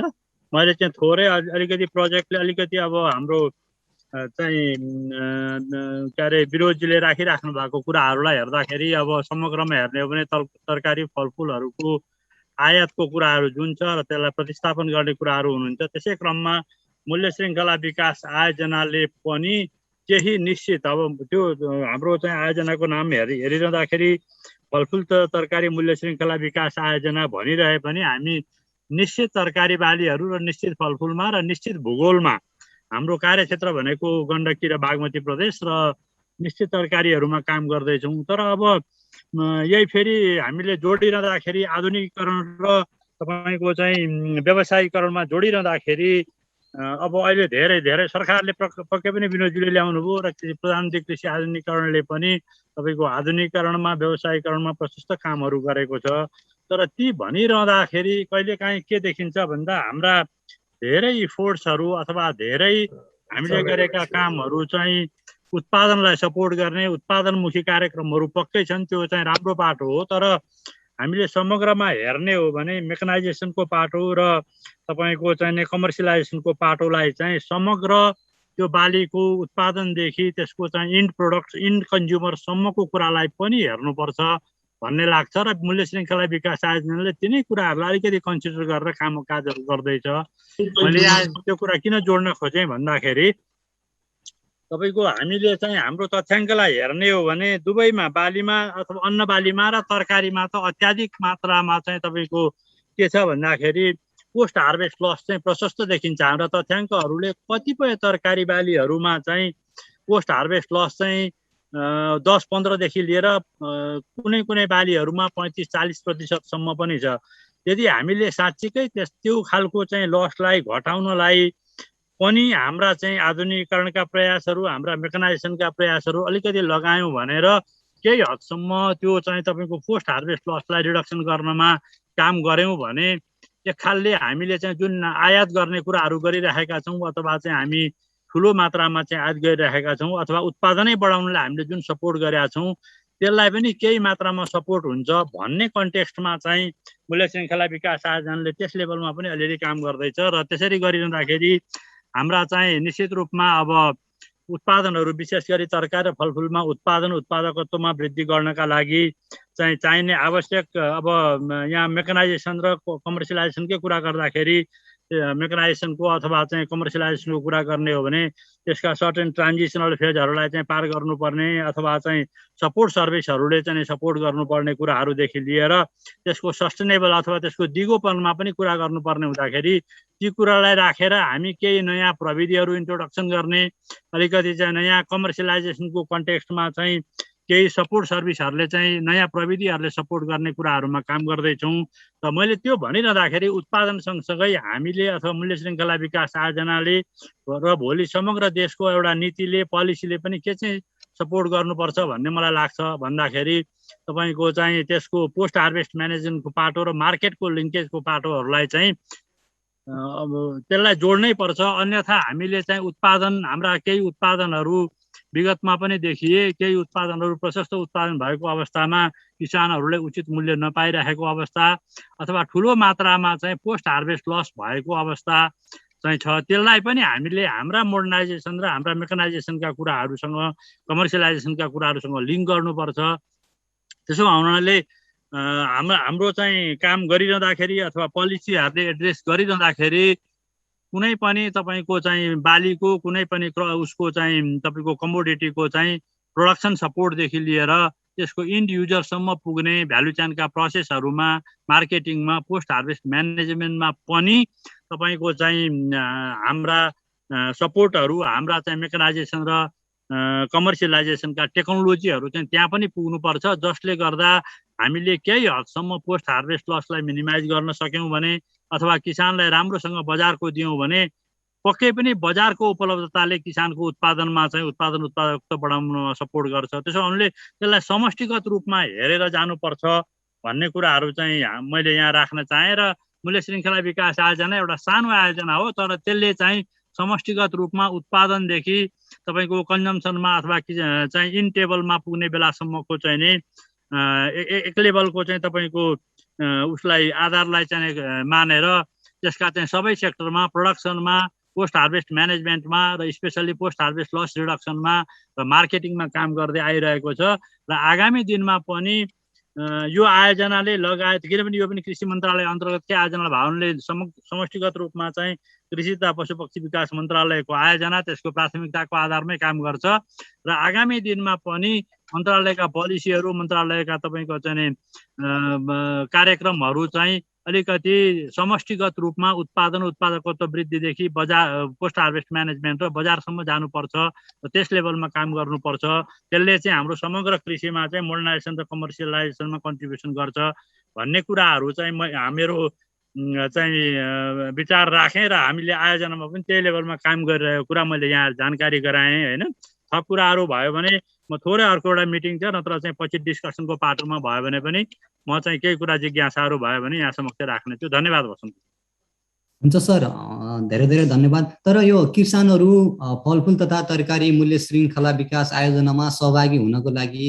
किसानहरूले कसरी सहभागी हुन पाउँछन् यस विषयमा पनि थोरै प्रश्न पारिदिनु भयो भने किसानहरूलाई सहज हुने थियो होला कार्यक्रममा धन्यवाद वसन्तजी यो चाहिँ के हो भने अब यो आयोजना भनिरहँदाखेरि चाहिँ यो कुनै एउटा तपाईँको अलग्गै स्ट्रक्चर रहेर बसिरहेको आयोजना होइन यो चाहिँ नेपाल सरकार कृषि तथा पशुपक्षी विकास मन्त्रालयले सञ्चालन गरिरहेको एउटा आयोजना हो यसको चाहिँ के भने दात्री निकाय भनेर युएनडिपी र तपाईँको कोइकाले गरे पनि यसको सम्पूर्ण इम्प्लिमेन्टेसन पार्ट कृषि तथा पशुपक्षी विकास मन्त्रालयले गर्छ र यसले चाहिँ सरकारसँग काम गर्ने हुँदा चाहिँ हाम्रा स्थानीय सरकारहरू यसले चाहिँ ओभरअल पोलिसी गाइडलाइन्समा ओभरअल डिसिजन मेकिङमा कृषि तथा पशुपक्षी विकास मन्त्रालयले नेतृत्व गर्छ भने तपाईँको चाहिँ ग्रासरुट लेभलमा अथवा तल्लो लेभलमा काम गर्नको लागि चाहिँ स्थानीय सरकारहरूसँग चाहिँ हामीले काम गर्छ यो आयोजनाले स्थानीय सरकारहरूसँग काम गर्छ त्यसो भए हुनाले चाहिँ के गरिरहेछ भन्दाखेरि अलिकति मूल्य श्रृङ्खलामा काम गर्ने भावनाले थोरै स्पेसिफिक चाहिँ के छ भने मैले अघि पनि भने हामी 10 वटा तरकारी र 5 वटा फलफुलमा काम गर्छौँ।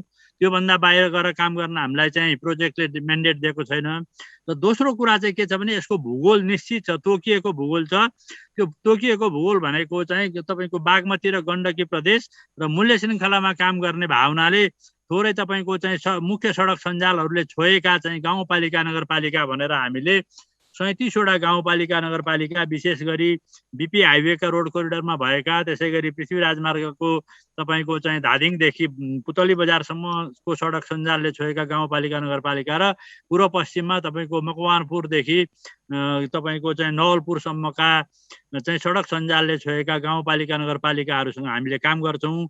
र हामीले काम गर्ने भनेको डाइरेक्टली किसानसँग चाहिँ नि इन्डिपेन्डेन्टली एग्री गरेर भन्दा पालिकाहरूको प्राथमिकताको आधारमा पालिकाहरूले पहिचान गरेका चाहिँ समस्याहरूका आधारमा हामीले त्यहाँ चाहिँ रिसोर्स राखेर पालिकाको समष्टिगत रूपमा चाहिँ क्षमता अभिवृद्धि गर्ने, विशेष गरी तपाईँको चाहिँ टेक्निकल क्यापासिटी जुन तोकिएका हाम्रा तरकारी फलफुलहरू छन् त्यसको उत्पादकत्व, पोस्ट हार्भेस्ट म्यानेजमेन्ट र तपाईँको चाहिँ मार्केटिङमा चाहिँ लिङ्क गर्ने कुराहरूमा हामीले टेक्निकल क्यापासिटी इन्हान्स गर्ने पालिकाको र त्यहाँ सपोर्ट गर्ने, पालिका स्तरका बजार तपाईँको चाहिँ बजारहरूको चाहिँ विस्तारमा र किसानहरूलाई बजारसँग लिङ्क गर्ने कुराहरूमा सपोर्ट गर्ने र कृषि सहकारीहरू विशेष गरी जसले चाहिँ उत्पादन सहकारीहरू भन्दै आएका छन् त्यस्ता सहकारीहरूसँग सहकार्य गरेर किसानलाई उत्पादकत्वदेखि मार्केटसम्म लिङ्क गर्ने काम गर्छौँ। त्यसो भए हामीले डाइरेक्टली किसानसँग चाहिँ नि प्रपोजल कल गरेर अथवा कुनै कल गरेर चाहिँ काम गर्दैनौँ, तर हाम्रो रिसोर्सहरू चाहिँ जम्मै पालिकामा जान्छ र पालिकाको समग्र कृषिको आयोजना पालिकाहरूको समग्र कार्यान्वयनभित्र पर्ने हुनाले हाम्रा सबै कार्यक्रमहरू सञ्चालन गर्ने हाम्रा साझेदार संस्थाहरू भनेका छन् स्थानीय सरकार र पालिकाहरू हुन् र सहकारीहरू हुन्, उहाँ मार्फत चाहिँ हामी काम गर्छौँ। त्यसो कारणले हाम्रा सम्पूर्ण किसानहरूलाई चाहिँ त्यहाँ जोडिन चाहिँ हामी अनुरोध गर्छौँ। हस् सर, धेरै धेरै धन्यवाद यहाँलाई। फलफुल तथा तरकारी मूल्य श्रृङ्खला विकास श्रृङ्खला आयोजनाले गर्ने कार्यक्रमहरूको बारेमा जानकारी दिनुभयो।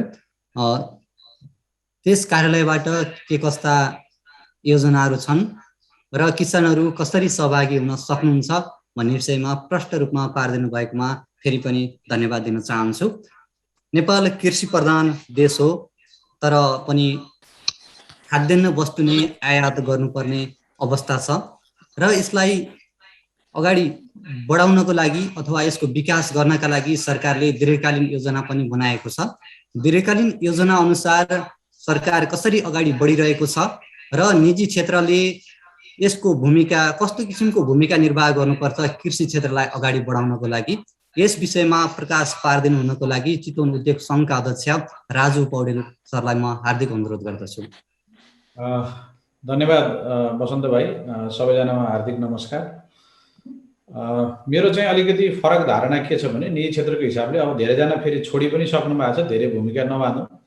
एक दुईवटा पोइन्ट मात्रै म हाइलाइट गर्न चाहन्छु। म कृषिको नि विद्यार्थी, अहिले आएर कृषि उद्यम भनौँ अब कृषिसँग सम्बन्धित उद्यमशीलतामा र करिब 1200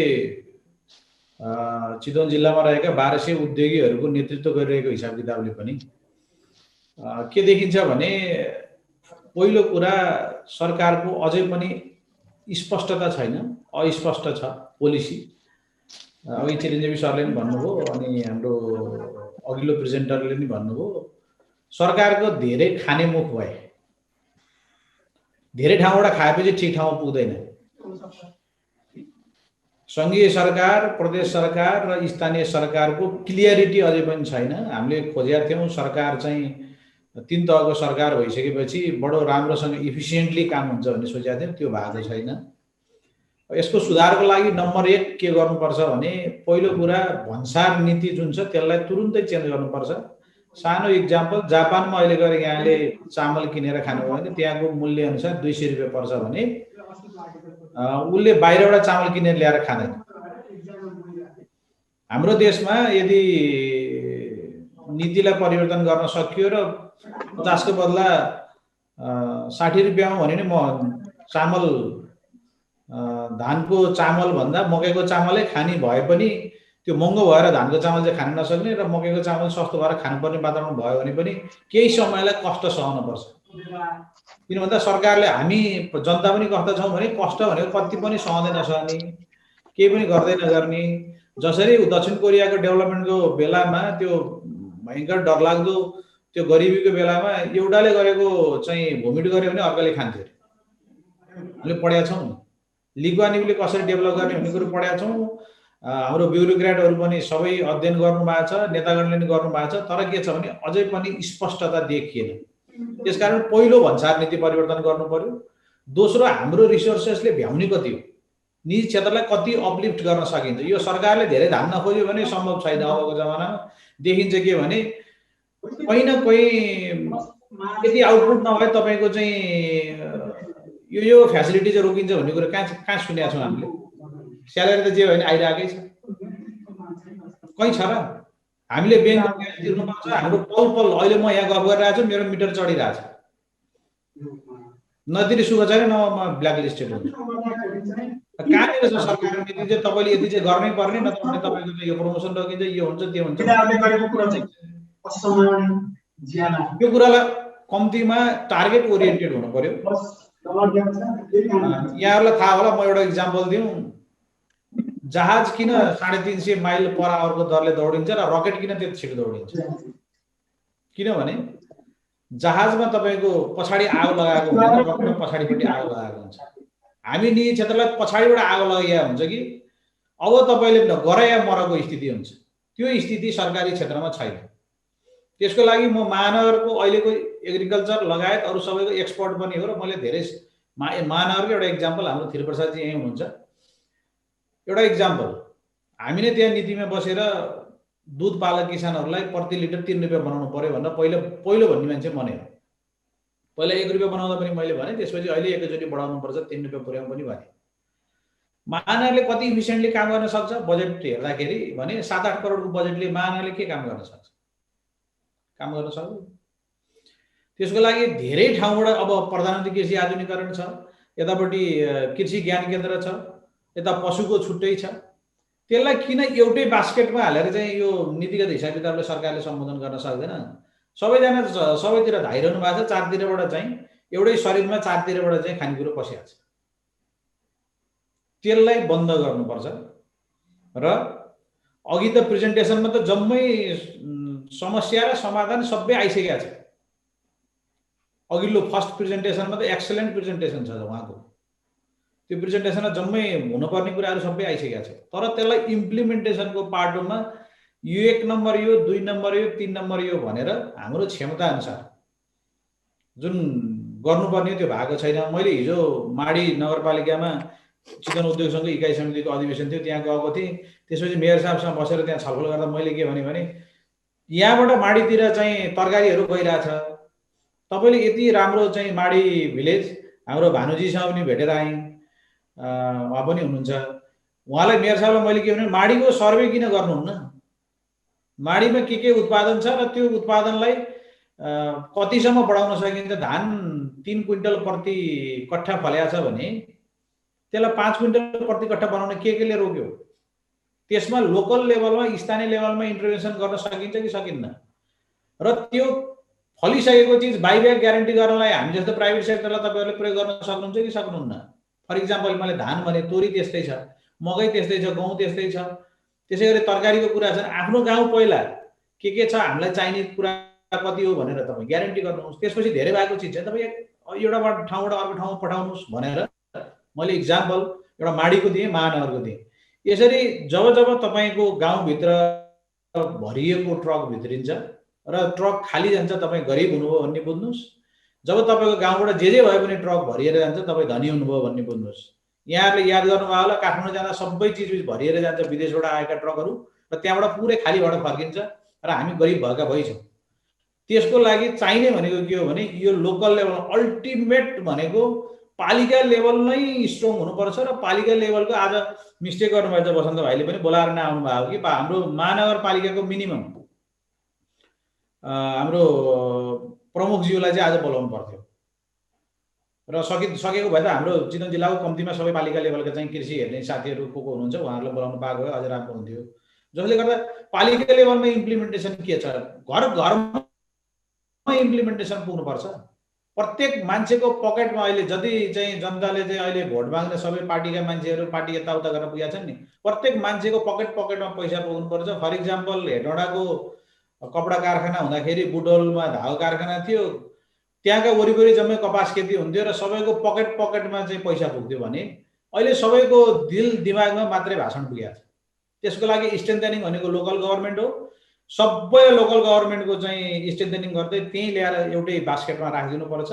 यो प्रदेशले कृषिलाई हेर्ने, सङ्घले यो पठाइदिने, फेरि लगेर यसलाई लिङ्क गर्ने, यो सबै कुराको अन्त्य गरियो भने र प्राइभेट सेक्टरलाई ब्याजमा अनुदान दिनुभएको छ, बिमामा अनुदान दिनुभएको छ र अहिलेको बिमामा अनुदान अझ बढाउनुपर्छ भनेर लेखेर पठाउने अर्को मान्छे मनै हो चितवन उद्योग सङ्घको तर्फबाट अर्थमन्त्रीजीलाई भेटेरै भने त्यो हिसाब किताबले यदि सब्सिडीका कुराहरू पनि क्लियर कट रूपमा चाहिँ अगाडि बढाउने र नीतिलाई एन्टी डम्पिङ एक्टदेखि लिएर सबै कुराहरूलाई स्ट्रेन्थनिङ गर्न सकियो भने कृषि त्यति गाह्रो छैन। हाम्रो साथीहरू धेरै अब अहिले त कृषि पढेकै रिटायर हुनुभएको, कृषि पढेर विदेश गएर आउनुभएको, यहीँ पनि कृषि पढेका साथीभाइ, अरू किसानहरू पनि त्यही हिसाबले अघि बढिरहनु भएको छ।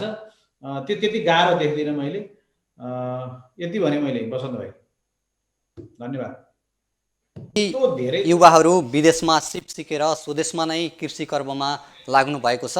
अहिले सरकारको नेपाली किसानलाई कसरी सम्बोधन गरिरहेको छ र किसानका समस्या कस्ता छन् त भन्ने विषयमा जानकारी दिन अथवा आफ्ना अनुभवहरूलाई सँगालेर डेनमार्कबाट करिब 1 दशक बसेर नेपालमा आएर कृषि व्यवसायमा लाग्नुभएका डाक्टर भानु पोखरेललाई अबको क्रममा किसानका समस्या के छन् र आफ्ना अनुभवसहित प्रष्ट रूपमा प्रकाश पारिदिनुको लागि म अनुरोध गर्दछु। ठुलो सङ्ख्यामा युवाहरू कामको खोजीमा विदेशिएका छन्। धेरै परिवारहरू बसाइ सरिरहेका छन् र अधिकांशको आकाशको भरमा रोपाइ हुने जमिनहरू पनि बाँझा हुने क्रम जारी नै छ। सरकारी तथ्याङ्क हेर्ने हो भने पनि करिब 56 अर्ब रुपियाँ बराबरको धान मात्रै विदेशी मुलुकबाट आयात भएको छ। कुल मूल्य अभिवृद्धिमा गैर कृषि क्षेत्रको योगदान बढ्दै गयो भने कृषि क्षेत्रको योगदान घट्दै गएको छ। आर्थिक वर्ष 2077-78 कुल मूल्य अभिवृद्धिमा कृषि क्षेत्रको योगदान 75.2% रहेको छ। आर्थिक वर्ष 2076-77 कृषि क्षेत्रको मूल्य अभिवृद्धिमा योगदान 26.2 रहेको छ। नेपालमा कृषि आधुनिकीकरण तथा व्यवसायीकरण गर्ने विषयमा सरकारले पनि विभिन्न नीति योजनाहरू ल्याएको छ, तर त्यस अनुरूप काम भने भइरहेको अवस्था छैन र अहिले किसानहरूले भएका समस्याहरूका विषयमा प्रष्ट रूप प्रकाश पारिदिनको लागि डेनमार्कमा करिब 1 दशक बस्दै म हार्दिक अनुरोध गर्दछु। उहाँले आफ्नो अनुभव सहित प्रकाश पारिदिनु होला। यहाँहरूमाझ हामी क्षमा चाहन्छौँ।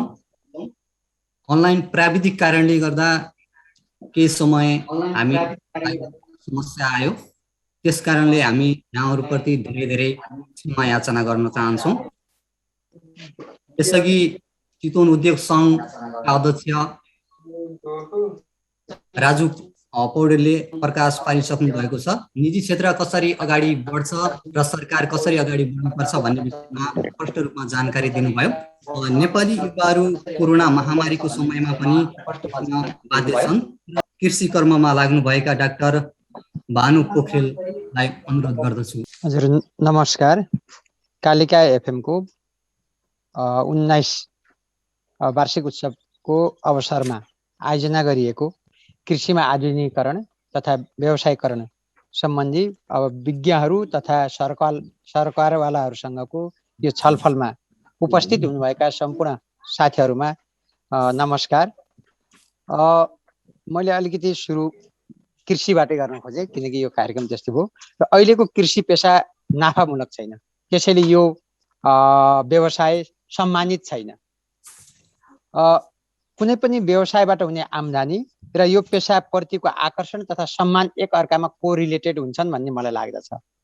त्यसैले हाम्रो निर्वाहमुखी कृषि अर्थतन्त्रलाई उद्योगमुखी कृषिमा रूपान्तरण मार्फत आत्मनिर्भर र सम्मानित कृषिका लागि कृषिमा आधुनिकीकरण र व्यवसायीकरण गर्नुपर्ने आवश्यकता हो। आजको विषय पनि यही भएको कारणले मैले यसमा थोरै 2 मिनटको कुरा राख्न खोजेँ। अब कृषिमा आधुनिकीकरण तथा व्यवसायीकरणले चाहिँ के गर्छ भनेपछि यसले उत्पादन र कृषिको उत्पादन र उत्पादकत्वलाई वृद्धि गर्दै कृषिबाट हुने नाफामा पनि वृद्धि गर्दछ। यसले प्रति इकाइ उत्पादनको लागतलाई कम गर्ने र प्रति युनिट जमिनबाट हुने अथवा प्रति युनिट प्रति इकाइ क्षेत्रफलबाट हुने उत्पादनलाई बढाउँछ, जसले गर्दा हाम्रो के हुन्छ भनेपछि हाम्रा उत्पादनहरू बजारसँग अहिलेको बजारसँग प्रतिस्पर्धी हुन्छन् भन्ने मलाई लाग्दछ। अब आधुनिकीकरण तथा व्यवसायीकरणमा अघि हाम्रो विनोद सरले धेरै कुराहरू राखिसक्नु भएको छ। उहाँ किनकि सम्बन्धित कार्यालयमै काम गर्ने अथवा विज्ञ व्यक्ति हुनुहुन्छ र मैले देखेको चाहिँ के भने यसमा मुख्य गरी 3वटा कुराहरू मैले देख्दछु। एउटा चाहिँ यान्त्रिकीकरण, हामीहरूले यान्त्रिकीकरणमा ध्यान दिनुपर्छ। त्यस्तै गरी आवश्यक संरचनाहरूको चाहिँ निर्माणमा ध्यान दिनुपर्छ भने अर्को उन्नत प्रविधिको प्रयोग चाहिँ हामीहरूले त्यसमा गर्न सकियो भने कृषिलाई चाहिँ आधुनिकीकरण र व्यवसायीकरण गर्न सकिन्छ। र यान्त्रिकीकरणको प्रयोगले हामीहरूले चाहिँ पहिलो कुरा चाहिँ हामीहरूले उत्पादनमा यान्त्रिकीकरणको प्रयोग गर्न सक्छौँ, अनि त्यसपछि गएर कलेक्सनमा, प्रशोधनमा र बजारीकरणमा हामीहरूले त्यसको प्रयोग गर्न सकिन्छ। यसले के हुन्छ भनेपछि कृषिमा अहिले कामदारको अभाव छ। यान्त्रिकीकरणले जुन चाहिँ हामीहरूलाई कृषिमा कामदारको आवश्यकता पर्छ त्यसलाई चाहिँ नम्बर चाहिँ घटाइदिन्छ। जस्तै अहिले चाहिँ अर्को कुरा अभाव पनि छ र अर्को सँगसँगै कामदारहरू कृषिमा आउन अनिच्छा छ, उनीहरूलाई इच्छा छैन। यो दुखेसो पेसा भनेर भन्दछन्। जस्तै उदाहरणको लागि बाहिर होटलतिर अथवा कुनै अफिसमा पिउन अब चाहिँ एउटा कार्यालय सहयोगी काम गर्दा 8-10 हजारमा सजिलै उनीहरू चाहिँ एकदम खुसी भएर काम गर्दछन्। तर कृषिमा हामीहरूले कृषि चाहिँ मा काम गर्न आउनुहोस् भन्दाखेरि 20,000 तलब दिँदा पनि त्यति खुसी भएको अवस्था देखिँदैन। त्यसैले यदि हामीहरूले औजारहरूको प्रयोग गर्न सक्यौँ भने हामीहरूलाई आवश्यक पर्ने कामदारहरूको सङ्ख्या घटाउन सकिन्छ। त्यस्तै गरी युवाहरूलाई काम यो कृषितिर आकर्षण गर्न सकिन्छ। जस्तै उदाहरणको लागि अब हिजो बाउबाजेहरूले हलो जोत्नुहुन्थ्यो गोरु नारेर, अब आज चाहिँ हलो जोत्न हामीहरू सक्दैनौँ, तर त्यही छोरोलाई फेरि ट्र्याक्टर किन्यो भने ऊ फेरि हली भन्न तयार हुन्छ। यो चाहिँ केले गरेको भनेपछि कृषिमा हामीहरूले चाहिँ आधुनिकीकरण गरेका कारणले हिजो चाहिँ बाआमाले चाहिँ गोरु जोतेर हलो जोत्नुहुन्थ्यो अथवा राँगा जोत्नुहुन्थ्यो, अब आज छोरोले त्यो राँगा हलो जोत्न के अरे गोरु जोत्न सकेन, तर त्यही छोरालाई ट्र्याक्टर किन्यो भने जोत्न सक्छ। अब आज चाहिँ के अरे विषादी छर्न अथवा चाहिँ के अरे औषधिहरू छर्न ट्याङ्की बोकेर जा भनेपछि छोरो जाँदैन, तर त्यही छोरोलाई ड्रोन किनिदिनु भयो भने एकदम खुसी भएर जान्छ। त्यसैले युवाहरूलाई आकर्षण गर्न पनि यो यान्त्रिकीकरणले सहयोग गर्छ र यसले चाहिँ अब अघि मैले भनिसकेँ प्रति युनिट चाहिँ उत्पादनको लागत कम गर्छ भने उत्पादन वृद्धि गर्छ। अनि यसका लागि अघि हाम्रो सरले भनिसक्नु भएको छ चक्लाबन्दी गर्ने। एउटा पहिलो कुरा त अब यन्त्रलाई सुहाउनका लागि, यन्त्रहरूलाई चाहिँ उपयोग गर्नका लागि ठुल्ठुला हाम्रो चाहिँ साना साना चाहिँ फोटे गराहरू छन्, त्यसलाई चाहिँ चक्लाबन्दी गरेर ठुल्ठुला गराहरू बनाउने। त्यसमा अहिले चाहिँ अब नेपाल सरकारको कार्यक्रमहरू पनि विभिन्न कार्यक्रमहरू छन्, विभिन्न चाहिँ अब चाहिँ तिनै तहका सरकारहरूले त्यसमा काम गरिरहनु भएको छ। अनि सँगसँगै अर्को हामीहरूले हाम्रा गहरा सुहाउँदा औजारहरूको विकास गर्नलाई अनुसन्धान पनि गर्ने। एउटा त हामीसँग भएका चाहिँ औजारहरूलाई प्रयोग गर्न गहराको सुधार गर्न सकियो भने अर्को चाहिँ हाम्रा गहरा सुहाउँदो, हाम्रा गहरालाई फिट हुने खालका औजारहरूको विकासका लागि एउटा अनुसन्धान गर्न चाहिँ अहिले आवश्यक देख्दछु मैले। अनि त्यस्तै गरी अर्को चाहिँ उन्नत प्रविधिको प्रयोग हामीहरूले अब यसलाई चाहिँ के अरे बिउदेखि लिएर उत्पादनका सामग्रीदेखि लिएर त्यसलाई चाहिँ के अरे प्रशोधनदेखि लिएर बजारीकरणसँग पनि हामीहरूले चाहिँ उन्नत प्रविधिको प्रयोग गर्न सक्छौँ। तर यहाँ अलिकति मैले थोरै दिन पर्ने के अरे अलिकति चाहिँ भन्नुपर्ने कुरा के छ भने हामीहरूले प्रविधिको प्रयोग चाहिँ गऱ्यौँ, तर त्यस सँगसँगै चाहिने चिजहरूको विकास गर्न सकेको छैनौँ। एउटा उदाहरणको लागि नेपालमा पछिल्लो चाहिँ 5-7 वर्षमा हाइटेक भनेर प्लास्टिक टनेलहरू, नेट हाउसहरूको चाहिँ व्यापक रूपमा प्रयोग भएको छ। सरकारले पनि वार्षिक अर्बौं रुपियाँ, तिनै तहका सरकारबाट हेर्दा वार्षिक अर्बौं रुपियाँ अब सब्सिडिजको रूपमा हाइटेक भनेर प्लास्टिक घरहरू, नेट हाउसहरू बनाउनलाई खर्च गर्नुभएको छ। थोपा सिँचाइहरू बनाउनको लागि खर्च भइरहेको छ। तर अहिलेसम्म त्यो नेट हाउसमा खेती कसरी गर्ने भन्ने कुराको प्राविधिक ज्ञान किसानहरूलाई दिने खालका कार्यक्रमहरू छैनन्। सँगसँगै चाहिँ यत्रो ठुलो चाहिँ के अरे लगानी हाइटेकमा भएको छ, तर त्यो हाइटेक भित्र चाहिँ अब खेती गर्नको लागि चाहिने मलको अहिलेसँग फर्मुलेसनको विकास गर्न हामीहरूले सकेका छैनौँ। मैले आइसकिकन मैले चाहिँ यहाँ मेरै आफ्नै फार्ममा अहिले भर्खरै म चाहिँ नयाँ किसान मैले 3.5-4 बिघामा ड्रिप इरिगेसन जोडेको छु र लगभग 1000 मिटर स्क्वायरको मसँग नेट के अरे टनेल हाउस छ। अब यसमा चाहिँ फर्टिगेसन गर्नु पर्यो भनेर मैले चाहिँ विभिन्न सरकारवाला साथीहरूसँग विज्ञहरूसँग चाहिँ मैले प्रश्न गरेँ, तपाईँहरूसँग नेपालमै प्रयोग गरेका फर्टिगेसनको कुनै फर्मुलेसन छ भने दिनुहोस्, तपाईँहरूसँग छ भनेको अहिलेसम्म हामीहरूले त्यो खालको विकास गर्न सकेका रहन्छौँ। र अनि त्यस्तै गरी फर्टिलाइजरको चाहिँ के अरे उपलब्धता पनि कम छ हामीसँग। अब अहिले पछिल्लो चरणमा सरकारले युरिया अनि त्यसपछि पोटासमा चाहिँ अब एमओपी अनि डिएपी यिनीहरूमा चाहिँ सब्सिडी दिएको छ। अनि यति धेरै चाहिँ तरकारीमा हामी तरकारी खेती गर्नको लागि धेरै जसो किसानहरू अहिले पनि चितवनका धेरै जसो किसानहरूले यो चाहिँ एमओपी प्रयोग गर्नुहुन्न, उहाँहरूले अर्को के अरे कोटेड पोटासहरू युज गर्नुहुन्छ जुन 300 रुपियाँ किलो छ। अनि त्यस्तै गरी फर्टिगेसनमा प्रयोग हुने फर्टिलाइजरहरू जुन हामीहरूले चाहिँ अब 19 भन्छौँ, क्याल्सियम नाइट्रेट भन्छौँ होइन, अमोनियम फस्फेट भन्छौँ, यी चाहिँ मलहरू असाध्यै महँगा छन् र यसको चाहिँ ठ्याक्कै फर्मुलेसन पनि हामीसँग छैन।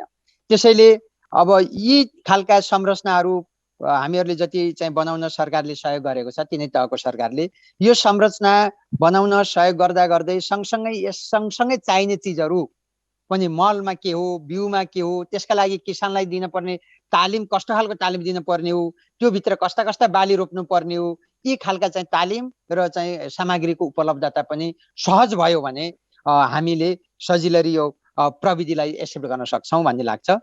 अनि त्यस्तै गरी अब हामीहरूले पोस्ट हार्भेस्ट लस चाहिँ अघि नै एकजना सरले भन्नुभएको थियो असाध्यै धेरै छ, असाध्यै धेरै पोस्ट हार्भेस्ट लस छ। यसलाई चाहिँ अब कम गर्नका लागि पनि हामीहरूले प्याकेजिङ र ट्रान्सपोर्टेसनमा अब आधुनिकीकरण गर्न सक्यौँ अथवा चाहिँ प्रविधिको प्रयोग गर्न सक्यौँ भने त्यसलाई पनि घटाउन सकिन्छ भन्ने मलाई लाग्दछ। र अन्तमा मैले चाहिँ के भन्छु भने कृषिमा आधुनिकीकरण र व्यवसायीकरण भन्दा बित्तिकै अहिले चाहिँ चितवनतिर विशेष गरी चितवनमा हामीहरू साथीहरू भाइहरूले के भन्नुहुन्छ भने रासायनिक मल र रासायनिक विषादीको प्रयोग नै के अरे कृषिमा चाहिँ व्यवसायीकरण हो, त्यो बिना चाहिँ व्यवसायीकरण गर्न सकिन्न भन्ने खालको चाहिँ बुझाइ छ जुन पूर्ण रूपमा सत्य होइन। प्राङ्गारिक कृषिमा पनि अथवा दिगो कृषिमा पनि आधुनिकीकरण गर्न सकिन्छ होइन। त्यस कारणले हामीहरूले चाहिँ प्राङ्गारिक कृषिमा चाहिँ जोड दिनुपर्छ। अघि विनोद सरले प्राङ्गारिक कृषिका बारेमा अलिकति कुराहरू राख्नुभयो। जस्तै हामीहरूले मलको प्रयोग, रासायनिक मलको र विषादीको प्रयोग अत्याधिक बढ्दा पनि हाम्रो उत्पादकत्व बढेको छैन। अब सरकारी डाटा नै हेर्ने हो भने विगत 10 वर्षमा रासायनिक मलको इम्पोर्ट आयात चाहिँ 3 गुणाले बढेको देखिन्छ, 3 गुणाले बढेको देखिन्छ। तर हाम्रो क्रपको प्रोडक्टिभिटी हेर्ने हो भने, सबै क्रपको प्रोडक्टिभिटी हेर्ने हो भने विगत 10 वर्षमा चाहिँ 15 देखि 20% मात्रै बढेको छ। यदि रासायनिक मल र रासायनिक विषादीको प्रयोग बढाउँदाखेरि हाम्रो उत्पादन बढ्छ भन्ने कुरा चाहिँ यो हाम्रो डाटाले बेठिक हो भनेर भनेको छ। त्यसैले यो चाहिँ व्यवसायीकरण भन्दा बित्तिकै रासायनिक चिजहरूको प्रयोग हो भन्ने खालको बुझाइ जुन छ केही मान्छेहरूमा, त्यसलाई चाहिँ अब त्यो चाहिँ पूर्ण रूपमा सही होइन र अर्ग्यानिक भित्र पनि हामीहरूले त्यो चाहिँ व्यवसायीकरण गर्न सकिन्छ। त्यो खालको धारणा हामीहरूले बनाउनु पर्छ। र अघि अब मलाई इन्द्र सरले वसन्त सरले चाहिँ अब यहाँका किसानहरूको समस्या के छन् भनेर चाहिँ त्यो कुराहरू राखिदिनु होला भन्नुभएको छ। यसको लागि यहाँ मैले देख्दैछु गणेश भुषाल दाई पनि यहीँ हुनुहुन्छ, अरू किसानहरू पनि यहाँ हुनुहुन्छ। यो किसानहरूको ठ्याक्कै समस्या के हुन् भन्ने कुरा मैले भन्दा धेरै उहाँहरूले राख्नुहुन्छ होला। म अलिकति चाहिँ नीति निर्माणको कुराहरूमा अलिकति थोरै 2-वटा मैले कुरा राख्न खोजेँ। नेपालमा लगभग 50% किसानहरू साना किसान छन्, जो चाहिँ निर्वाहमुखी होइन कृषि अर्थतन्त्रमा आधारित छ उहाँहरूको अर्थतन्त्र। र हाम्रा नीतिहरूले, हाम्रा योजनाहरूले, हाम्रा कार्यक्रमहरूले ती किसानहरूलाई त्यति धेरै छुन सकेको छैन। र नीति निर्माण बनाउँदाखेरि यहाँ चाहिँ अब के अरे सरकारी लेभलमा काम गर्ने, नीति निर्माण लेभलमा काम गर्ने साथीहरू हुनुहुन्छ, ती साना किसानसम्म पुग्ने खालका नीति तथा योजनाहरू बनाउनु पर्छ भन्ने मलाई लाग्छ। त्यस्तै गरी गएर हाम्रा चाहिँ कति पनि सहयोगका कार्यक्रम सब्सिडिजका कार्यक्रमहरू मागका आधारमा छन्। त्यो मागका आधारमा भन्दा पनि आवश्यकताका आधारमा आवश्यकता के हो त्यसलाई वर्गीकरण गरेर त्यसका आधारमा गर्नुपर्छ भन्ने लाग्छ। अनि अघि किसान वर्गीकरणको कुरा आयो, अनि किसानहरूको वर्गीकरण गर्ने र चाहिँ सबै किसानहरूलाई ल 50% हामीहरूले अनुदानमा तपाईँहरूलाई टनेल दिन्छौँ भनेर भन्छौँ। अनि 50% अनुदानमा चाहिँ टनेल लिँदाखेरि एउटा किसानलाई मानौ अब 4 लाखको टनेल छ, 2 लाख त्यो किसानले काँड ल्याउने तल्लो वर्गको किसान जसले 10,000 पनि जम्मा गर्न सक्दैन। त्यसैले पहिला किसानहरूको वर्गीकरण गरेर साना किसान कुन हुन्, असाध्यै चाहिँ अल्ट्रा पुवर किसान को हो, तिनीहरूको वर्गीकरण गरेर साना किसानहरूलाई 90% 95% सकिन्छ 100% भने ठुल्ठुला किसानहरू व्यावसायिक किसानहरूलाई 25-30% होइन 40% गर्दा पनि हुन्छ। किसानहरूको आम्दानी कति छ त्यसका आधारमा तिनीहरूलाई चाहिँ सहुलियतको चाहिँ पर्सेन्टेज पनि त्यसरी वर्गीकरण गर्न सकियो भने हाम्रा चाहिँ सहयोगहरू साना किसानसम्म पुग्न सक्छ भन्ने मलाई लाग्छ। जस्तै यान्त्रिकरणको कुरामा यन्त्रहरू किन्न अहिले चाहिँ अब कृषि ज्ञान केन्द्र अथवा प्रधानमन्त्री आधुनिकीकरण परियोजना के अरे यी इकाइहरूले चाहिँ औजारहरू बाँडिरहेका छन्, तर त्यसमा 50% एउटा रिपर किन्नलाई चाहिँ तपाईँको लगभग 80-90 हजार हाल्नुपर्छ। त्यो सानो किसानहरूले ती रिपरहरू किन्न सक्दैन 80-90 हजार हालेर। त्यसैले पनि हामीलाई किसानको वर्गीकरण आवश्यक छ र वर्गीकरणका आधारमा चाहिँ पाउने सहुलियतहरू सहयोगहरू किसानको वर्गीकरणका आधारमा दिनुपर्छ भन्ने मलाई लाग्दछ। र अनि त्यसपछि गएर कृषिको नीति तथा योजना र कार्यक्रमहरू बनाउँदा कृषकहरूको सहभागिता अब कतिको गराउने गरिएको छ, कृषकहरूको सहभागिता अनिवार्य हुनुपर्छ। किनकि जति पनि कृषि मन्त्रालयले बनाउने चाहिँ नीति योजना र कार्यक्रमहरू छन् त्यो किसानका लागि हो भने किसानहरूको उपस्थिति भयो भने त्यो अझ वैज्ञानिक बन्छ भन्ने मलाई लाग्दछ। त्यसैले किसानको सहभागी अनिवार्य हुनुपर्छ भन्ने लाग्छ। अनि उन्नत प्रविधिको विकास चाहिँ भएको छ तर यो पूर्ण भएको छैन भनेर मैले अघि भनिसकेँ। यसको चाहिँ मैले अघि फर्टिलाइजरकै इक्जाम्पल मैले दिइसकेँ। अनि त्यसपछि गएर अब किसानहरूको समस्या चाहिँ मलाई अब जहाँसम्म लाग्छ साथीहरूले राख्नुहुन्छ। त्यस्तै गरी मैले चाहिँ अर्को चाहिँ राख्ने गरेको कुरा नीति बनाउँदाखेरि सिँचाइमा विशेष गरी सिँचाइमा चाहिँ सरकारको 100% लगानी हुनुपर्छ। जस्तै व्यापारीहरूका लागि बाटो जति महत्त्वपूर्ण हो किसानका लागि सिँचाइ त्यत्तिकै महत्त्वपूर्ण हो। कुनै पनि ठाउँका व्यापारीहरूले बाटो बनाएर व्यापार सुरु गरेका हुन्छन्, त्यहाँ सरकारले बाटो बनाएको हुन्छ, राज्यले लगानी गरेर बाटो बनाएको हुन्छ, अनि त्यहाँ चाहिँ व्यापारीहरू गएर व्यापार गरेका हुन्छन् भने त्यस्तै गरी किसानहरूका लागि पनि व्यापारीका लागि जति बाटो महत्त्वपूर्ण छ त्यत्तिकै महत्त्वपूर्ण किसानहरूको लागि सिँचाइ हो। सिँचाइमा किसानले चाहिँ आफै चाहिँ धारो गाड, आफै चाहिँ कुलो खन, आफै चाहिँ बोरिङ गाड, 10 लाख आफै खनेर डिप बोरिङ गर अनि त्यहाँपछि आफै खेती गर भनेर भन्यो भने त्यो चाहिँ न्यायचित वितरण प्रणाली भएन। त्यसैले सिँचाइमा 100% सरकारको अथवा राज्यको लगानी हुनुपर्छ र त्यसपछि अनि किसानहरूले चाहिँ अरू उत्पादनका सामग्रीमा लगानी गर्ने र उत्पादन गर्ने काम गर्छन्। मैले यिनै कुरा गरेँ। अब समस्याहरूका किसानका समस्याहरूले के छन् कसो छन् भन्ने कुराहरू चाहिँ अहिले धेरै वर्षदेखि 18-20 वर्षदेखि काम गरेका गणेश दाई जस्ता किसानहरूले राख्दा अझ राम्रो हुन्छ भन्ने मलाई लाग्छ। हस्, धन्यवाद। किसानहरूका समस्या र सरकारवाला पक्षहरू किसान मैत्री नीति बनाउनको लागि किसान समस्या सल्लाह सुझाव लिएर अगाडि बढ्नुपर्छ भन्ने सुझाव सहित आफ्नो प्रस्तुति दिएर जानुभएको छ।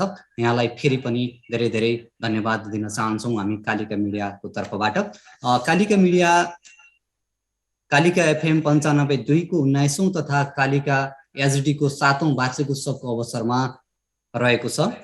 सोही अवसरमा कालिका FM ले कृषिमा आधुनिकीकरण र व्यवसायीकरण विशेष अन्तर्क्रिया कार्यक्रम गरिरहेको छ। प्रत्येक वर्ष नै कालिका मिडियाले यस्ता कार्यक्रम गर्दै आइरहेको छ। यस वर्ष पनि निरन्तरता दिइरहेको छ। डाक्टर भानु पोखरेलले भने जस्तै किसानका समस्या थुप्रै छन्, किसान मैत्री अझै पनि सरकार हुन सकेको छैन भनेर जानुभएको छ। त्यस्तो समस्याहरू छन् पर्छ र कृषि अर्थतन्त्रलाई बलियो बनाउनु पर्छ र किसानहरूका समस्या के कस्ता छन् भन्ने विषयमा प्रकाश पार्दिनको लागि म युवा कृषि उद्यमी लेखनाथ भुसाललाई हार्दिक अनुरोध गर्दछु। 19औं वार्षिक उत्सवको अवसरमा कृषिमा आधुनिकीकरण तथा व्यावसायिक विषयमा आज हामी यसरी अनलाइनकै माध्यमबाट भए पनि जोडिने मौका पाएका छौँ। त्यसको लागि कालिका एफएम परिवारलाई र कालिका मिडिया परिवारलाई चाहिँ म हार्दिक धन्यवाद ज्ञापन गर्न चाहन्छु। अहिले तत्कालै चाहिँ हामी युवाहरू कृषिमा कसरी आकर्षित हुने, सरकारले कस्तो पोलिसी लिने भन्ने विषय महत्त्वपूर्ण विषय हो। मैले विगत 3 वर्षदेखि युवा आधुनिक सामूहिक खेती भनेर चितवनको भरतपुर महानगरपालिका वार्ड नम्बर 25 मा हामीले अहिले 18 जना युवाहरूको समूह मिलेर 100 बिघा जमिनमा तरकारी खेती व्यवसाय सुरु गरेका छौँ। कोभिडको कारणले गर्दा केही हामीलाई अप्ठ्यारो चाहिँ पक्कै पनि भएको हो र सँगसँगै अबका दिनहरूमा सरकारले चाल्ने कदम, किसान अथवा युवाहरूले लिने कदमका विषयमा चाहिँ मैले अलिकति प्रश्न पार्न चाहेँ। हिजोको हाम्रो खेती प्रणाली के थियो र आज कस्तो खालको छ भन्ने कुरा चाहिँ सबभन्दा गम्भीर कुरा हो। हिजो परम्परागत तरिकाले खेती किसानी हुने गर्थ्यो र आज केही न केही सुधारिएको खेती किसानी भएको छ। कतिपय ठाउँमा ड्रिप इरिगेसनहरू हैन, ग्रिन हाउसहरू यस्ताहरू विकास भएका छन्। तर त्यही ड्रिप इरिगेसन पनि हामीले पनि 8 बिघामा अहिले ड्रिप इरिगेसन गरेका छौँ। सँगसँगै अन्य कुराहरू पनि हामीले गरिरहेका छौँ। तर के छ भने प्रविधिलाई भित्राउनु मात्रै ठुलो कुरा होइन कि प्रविधिलाई हामीले आफू मैत्री बनाउन सक्नु कुरा चाहिँ सबभन्दा महत्त्वपूर्ण कुरा हुन्छ। प्रविधि साइन्सको एउटा वरदान भए तापनि त्यसलाई हामीले राम्रोसँग चलाउन सक्यौँ भने हाम्रो लागि वरदान हो भने त्यसलाई युज गर्न सकिएन भने त्यो प्रविधिले खासै हामीलाई ठुलो उपलब्धि पनि दिन सक्दैन। अहिलेको हाम्रो कन्टेक्स्टमा रिसर्च बेस एग्रिकल्चर छैन। अरूले के गर्यो भन्यो त्यसकै हेरी अहिले खेती प्रणाली भइरहेको छ। राज्यको तहबाट कुनै पनि रिसर्चका कुराहरू भएको छैन। 3 तहको सरकार छ देशमा, केन्द्रीय सङ्घीय सरकार, प्रदेश सरकार र स्थानीय सरकार। 3टै तहको सरकारको चाहिँ कृषि हेर्ने आफ्नो शाखाहरू छन्। जस्तै सङ्घको प्रधानमन्त्री आधुनिकीकरण, प्रदेशको कृषि ज्ञान केन्द्र र महानगर अथवा पालिकाको आफ्नो ज्ञान केन्द्र कृषि शाखा हुन्छ। त्यहाँबाट पनि कुनै एक्सपर्टहरू अथवा रिसर्चकै फिल्डमा लागेका सरहरूले यसो गर्नुहोस् उसो गर्नुहोस् भन्ने भन्दा पनि सरहरूले नीति निर्माण गर्ने कुरामै अलिकति बढी जोड दिइरहनु भएको छ। माथिल्लो नीति के भएर आउँछ तलसम्म त्यही नीति कार्यान्वयन गर्ने भन्ने कुराहरू हुन्छ। किसानलाई कसरी सब्सिडी दिने अथवा किसानलाई कसरी चाहिँ अलिकति थोरै भूमिमा खेती गरेर पनि धेरै उत्पत्ति गर्ने, लागत खर्च कम गराउने भन्ने त्यो विषयको पोलिसी चाहिँ राज्यको छैन। राज्यको मात्र के छ भने केही कुरामा यान्त्रिकरण गर्ने अथवा केही नयाँ गर्ने भन्ने हुन्छ। जस्तै प्रधानमन्त्री आधुनिकीकरणले धेरै जस्तो ठाउँमा यान्त्रिकरण गर्ने हैन, त्यो अलिकति आधुनिकीकरण गर्दै जाने भन्ने हिसाबमा चाहिँ उहाँहरू चाहिँ विभिन्न खालका मेसिनहरू हैन, सिँचाइका परियोजनाहरू बाँड्नु त हुन्छ, तर उहाँहरूले त्यो मात्रै बाँडेर पनि राज्यको लागि चाहिँ राज्यले गरेको चाहिँ किसानप्रतिको दायित्व पुरा हुन्छ जस्तो मलाई लाग्दैन। र म के भन्न चाहन्छु भने आजको हाम्रो खेती प्रणाली अथवा चाहिँ कृषिको सेक्टर कसरी अगाडि बढेको छ र विश्व परिवेश आज यो कम्प्युटरको जमाना छ, विज्ञानले ठुला ठुला आविष्कार गरेको अवस्था छ। यस्तो अवस्था हुँदै पनि हामी अझै पनि लगभग डाटाको हिसाबमा हेर्ने हो भने त नेपालीहरू 70% भन्दा बढी चाहिँ कृषिमा आत्मनिर्भर अथवा कृषिमा निर्भर छन् भन्ने छ। तर वास्तविकता त्यो डाटा पनि होइन। 40-45% व्यक्तिहरू चाहिँ कृषिमा अहिले पनि हुनुहुन्छ भन्ने चाहिँ मलाई लाग्छ। तर संसारको रेकर्ड हेर्ने, संसारको चाहिँ पोलिसी हेर्ने हो भने 10%, 5% मानिसहरू कृषिमा लागेर पनि आफ्नो देशलाई पुर्याएर अरू देशहरूलाई पनि निर्यात गर्न सक्ने कन्डिसनमा पुगेको छन्। तर हामीहरू किन पुग्न सकेका छैनौँ भन्दा हामी परम्परागत खेती गरिरहेका छौँ। अहिलेको जमानामा जमिनमा मात्रै नभइकन पानीमा र हावामा पनि खेती गर्ने सिस्टमहरू आएको छ। त्यसको बारेमा चाहिँ नेपाली युवा किसानहरूलाई अथवा कृषि क्षेत्रमा लाग्नुभएका विज्ञहरूले त्यो विषयमा चाहिँ आफैले अनुसन्धान गरेर विदेशमा पनि ड्रोनबाट चाहिँ विषादीहरू छिटेका हामीले देख्न सक्थ्यौँ। हाम्रो देशमा पनि त्यो कतिको सम्भव छ, त्यसलाई कसरी ल्याउन सकिन्छ भन्ने कुरामा उहाँहरूले त्यो चाहिँ इनिसिएसन लिन पर्यो र हामी जस्ता युवाहरूलाई प्रेरणा दिनु पर्यो। अब थोपा सिँचाइ त हामीले विस्तार गऱ्यौँ, तर त्यो थोपा सिँचाइमा हाल्ने हैन फर्टिगेसनका कुराहरू धेरै कुराहरू छन्। त्यसको चाहिँ मोलेकुलर फर्मुला के हुनसक्छ भन्ने कुरा चाहिँ भानेश्वर दाइले अघि भनेर जानुभयो। त्यस्ता कुराहरूमा हाम्रो रिसर्च छैन। किसान लेभलले त्यो रिसर्च गर्न भ्याउँछ जस्तो मलाई लाग्दैन।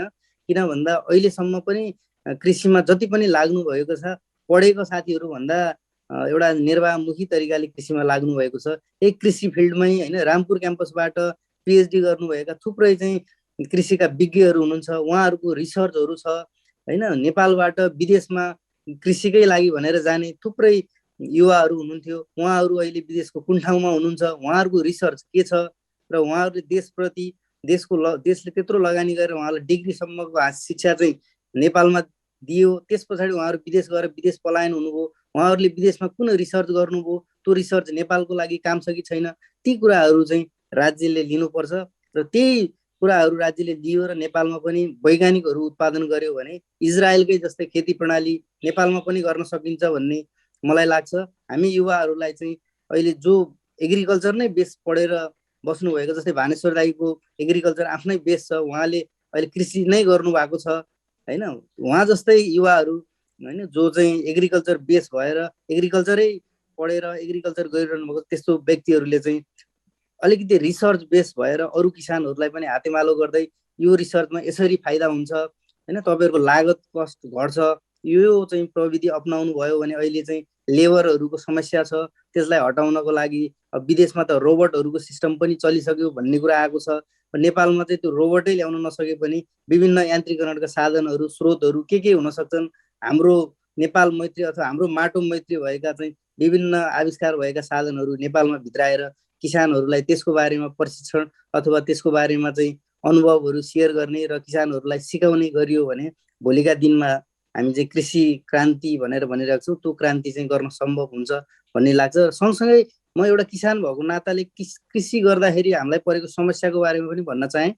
अहिले चाहिँ के छ भने चाहिएको बेलामा मलै पाइँदैन। पहिलो कुरा बिउहरूको समस्या छ, किन भन्दा हामीले सकेसम्म बिउ राम्रो बिउ भयो भने हैन हेल्दी सिड पाइयो भने त्यही अनुसारको फल पनि लिन सक्छौँ भन्ने हुन्छ हैन। एउटा चाहिँ जति पनि बिउहरू छन् प्राय विदेशबाट आउँछन् हैन, कतिपय कम्पनीहरू त्यस्तै ठग गर्ने कम्पनीहरू पनि हुन्छन्, त्यस्ताको कारणले गर्दा किसानहरू मर्कामा परेका हुन्छन् हैन। कुनै चाहिँ दर्तावाला बिउ हुन्छन्, कुनै दर्ता नभएका बिउ हुन्छन्, त्यो विषयमा राज्यले मोनिटरिङ गरिदिन पर्यो। बिउमा चाहिँ सब्सिडी भन्दा पनि बिउ राम्रो गुणस्तरको बिउ यो हो भनेर राज्यले स्वीकृति दिन पर्यो। अनि त्यस पछाडि मलका कुराहरू आए। सँगसँगै किसानले त उत्पादन गरेकै छ, चितवनको किसानको हकमा हेर्ने हो भने उत्पादन धेरै नै भएको छ, तर बजारीकरणको समस्या छ। बजार नपाएर किसानले धेरै आफ्ना उत्पादनहरू फाल्नु परेको छ हैन। कतिपय दुध फालेका हामीले घटनाहरू, बाटोमा दुध पोखेका घटनाहरू देख्यौँ। तरकारी चाहिँ टमाटरहरू चाहिँ मन्डीमै पनि लगेर फालेकाहरू हामीले केसहरू देख्यौँ। अहिले पनि टमाटरको भाग छैन हैन। यस्ता कुराहरू बजारीकरणको सबभन्दा ठुलो समस्या छ। यो अब राज्यले नै आफ्नो पोलिसी बनाएर बजारीकरण चाहिँ गरिदिनुपर्छ। किसानको काम उत्पादन गर्ने हो भने राज्यको काम बजारीकरण गर्ने भन्ने हेतुले राज्यले हेर्नुपर्छ। यी यावत समस्याहरू थुप्रै छन् र समयको पाबन्दीको कारणले गर्दा अब फेरि धेरै समय मैले एक्लै लिँदा त्यति राम्रो नहुने भएको कारणले गर्दा मेरा कुराहरू चाहिँ यहीँ अन्त्य गर्छु। हस्त धन्यवाद। हस्, धेरै धेरै धन्यवाद। उहाँ हुनुहुन्थ्यो युवा कृषक उद्यमी लेखनाथ भुसाल। उहाँले भरतपुर 25मा रहेर सामूहिक कृषि खेतीको थालनी गर्नुभएको छ। युवाहरूलाई कृषिमा आकर्षित गर्नको लागि प्रोत्साहन पनि गरिरहनु भएको छ। नेपालमा कृषिमा केही युवाहरू आकर्षित भए पनि अधिकांश युवाहरू विदेशी नै पर्ने बाध्यता नै यथावत रहेको छ। यद्यपि केही किसानहरूले भने नेपालमै मनज्ञ आम्दानी पनि गरिराख्नु भएको छ, सरकारबाट पनि पुरस्कृत भइरहनु भएको अवस्था छ। गत वर्ष राष्ट्रपति पुरस्कारबाट विभूषित हुनुभएका कृषक हामीमाझ हुनुहुन्छ गणेश भुसाल। उहाँलाई खेती गर्दाको अनुभव र अहिले सरकारी पक्षबाट अथवा के कस्ता नीति ल्याउनुपर्छ कृषि अर्थतन्त्रलाई व्यवस्थित बनाउनको लागि आफ्ना अनुभव सहित केही भनाइ राखिदिनको लागि म फेरि पनि अनुरोध गर्दछु। कालिका एफएमको 19औं वार्षिक उत्सवको अवसरमा आयोजित यस कार्यक्रममा सहभागी सबैलाई मेरो तर्फबाट नमस्कार। कालिका एफएमले वर्षेनी यो कृषि सम्बन्धी कार्यक्रम राखेकोमा कालिका एफएमलाई धेरै धेरै धन्यवाद। अब कृषिमा का समस्या र अब के छन् भन्ने बारेमा त अब सबै विज्ञ नै हुनुहुन्छ, विज्ञहरूले पनि यो कुरो बताइसक्नु भएको छ। र अहिले कृषिमा सबभन्दा पहिलो समस्या भनेको जग्गाको अभाव। जग्गा भनेको जो कृषक छ उसको हातमा जग्गा छैन, जो जग्गा छ जसको हातमा ऊ कृषक छैन। त्यसकारणले कृषि एउटा जग्गा एउटा पुँजीका रूपमा, उद्योगका रूपमा जग्गाको प्रयोग भइरहेको छ। त्यसकारणले अब कृषिजन्य जमिनलाई यो खण्डीकरण गर्ने, बेचबिखन गर्ने निश्चित मापदण्ड बनाएर मात्रै गर्नु पर्यो। र यही अवस्थामा यो आजभन्दा 2-3 वर्ष अगाडिको जस्तो अवस्थामा हामीले जग्गालाई खण्डीकरण गर्ने हो भने हामी पुरै भोकमारीको अवस्थामा पुग्छौँ। र कृषिमा जति युवाहरू आउनुहुन्छ अहिले धेरै को आकर्षण बढेको छ, तर के छ भने पर्याप्त अनुसन्धान र यसको गृह कार्य नगरिकन आउँदाखेरि उहाँहरूमा छिटो फ्रस्ट्रेसन हुने र पेसाबाट पलायन हुने अवस्था आइरहेको छ। त्यसकारणले यो पेसाका बारेमा अध्ययन गरेर यसका सकारात्मक पक्ष, नकारात्मक पक्ष, अझ आफ्नो स्वभावसित यो कृषि मिल्छ कि मिल्दैन, श्रम गर्न सकिन्छ कि सकिन्न, त्यो विषयमा आफू विज्ञ भएर यसमा लाग्दाखेरि कृषिमा फेल खान नपर्ने अवस्था हुन्छ। अब यहाँ धेरै कुराहरू अब भन्ने पनि गरिरहेको छ।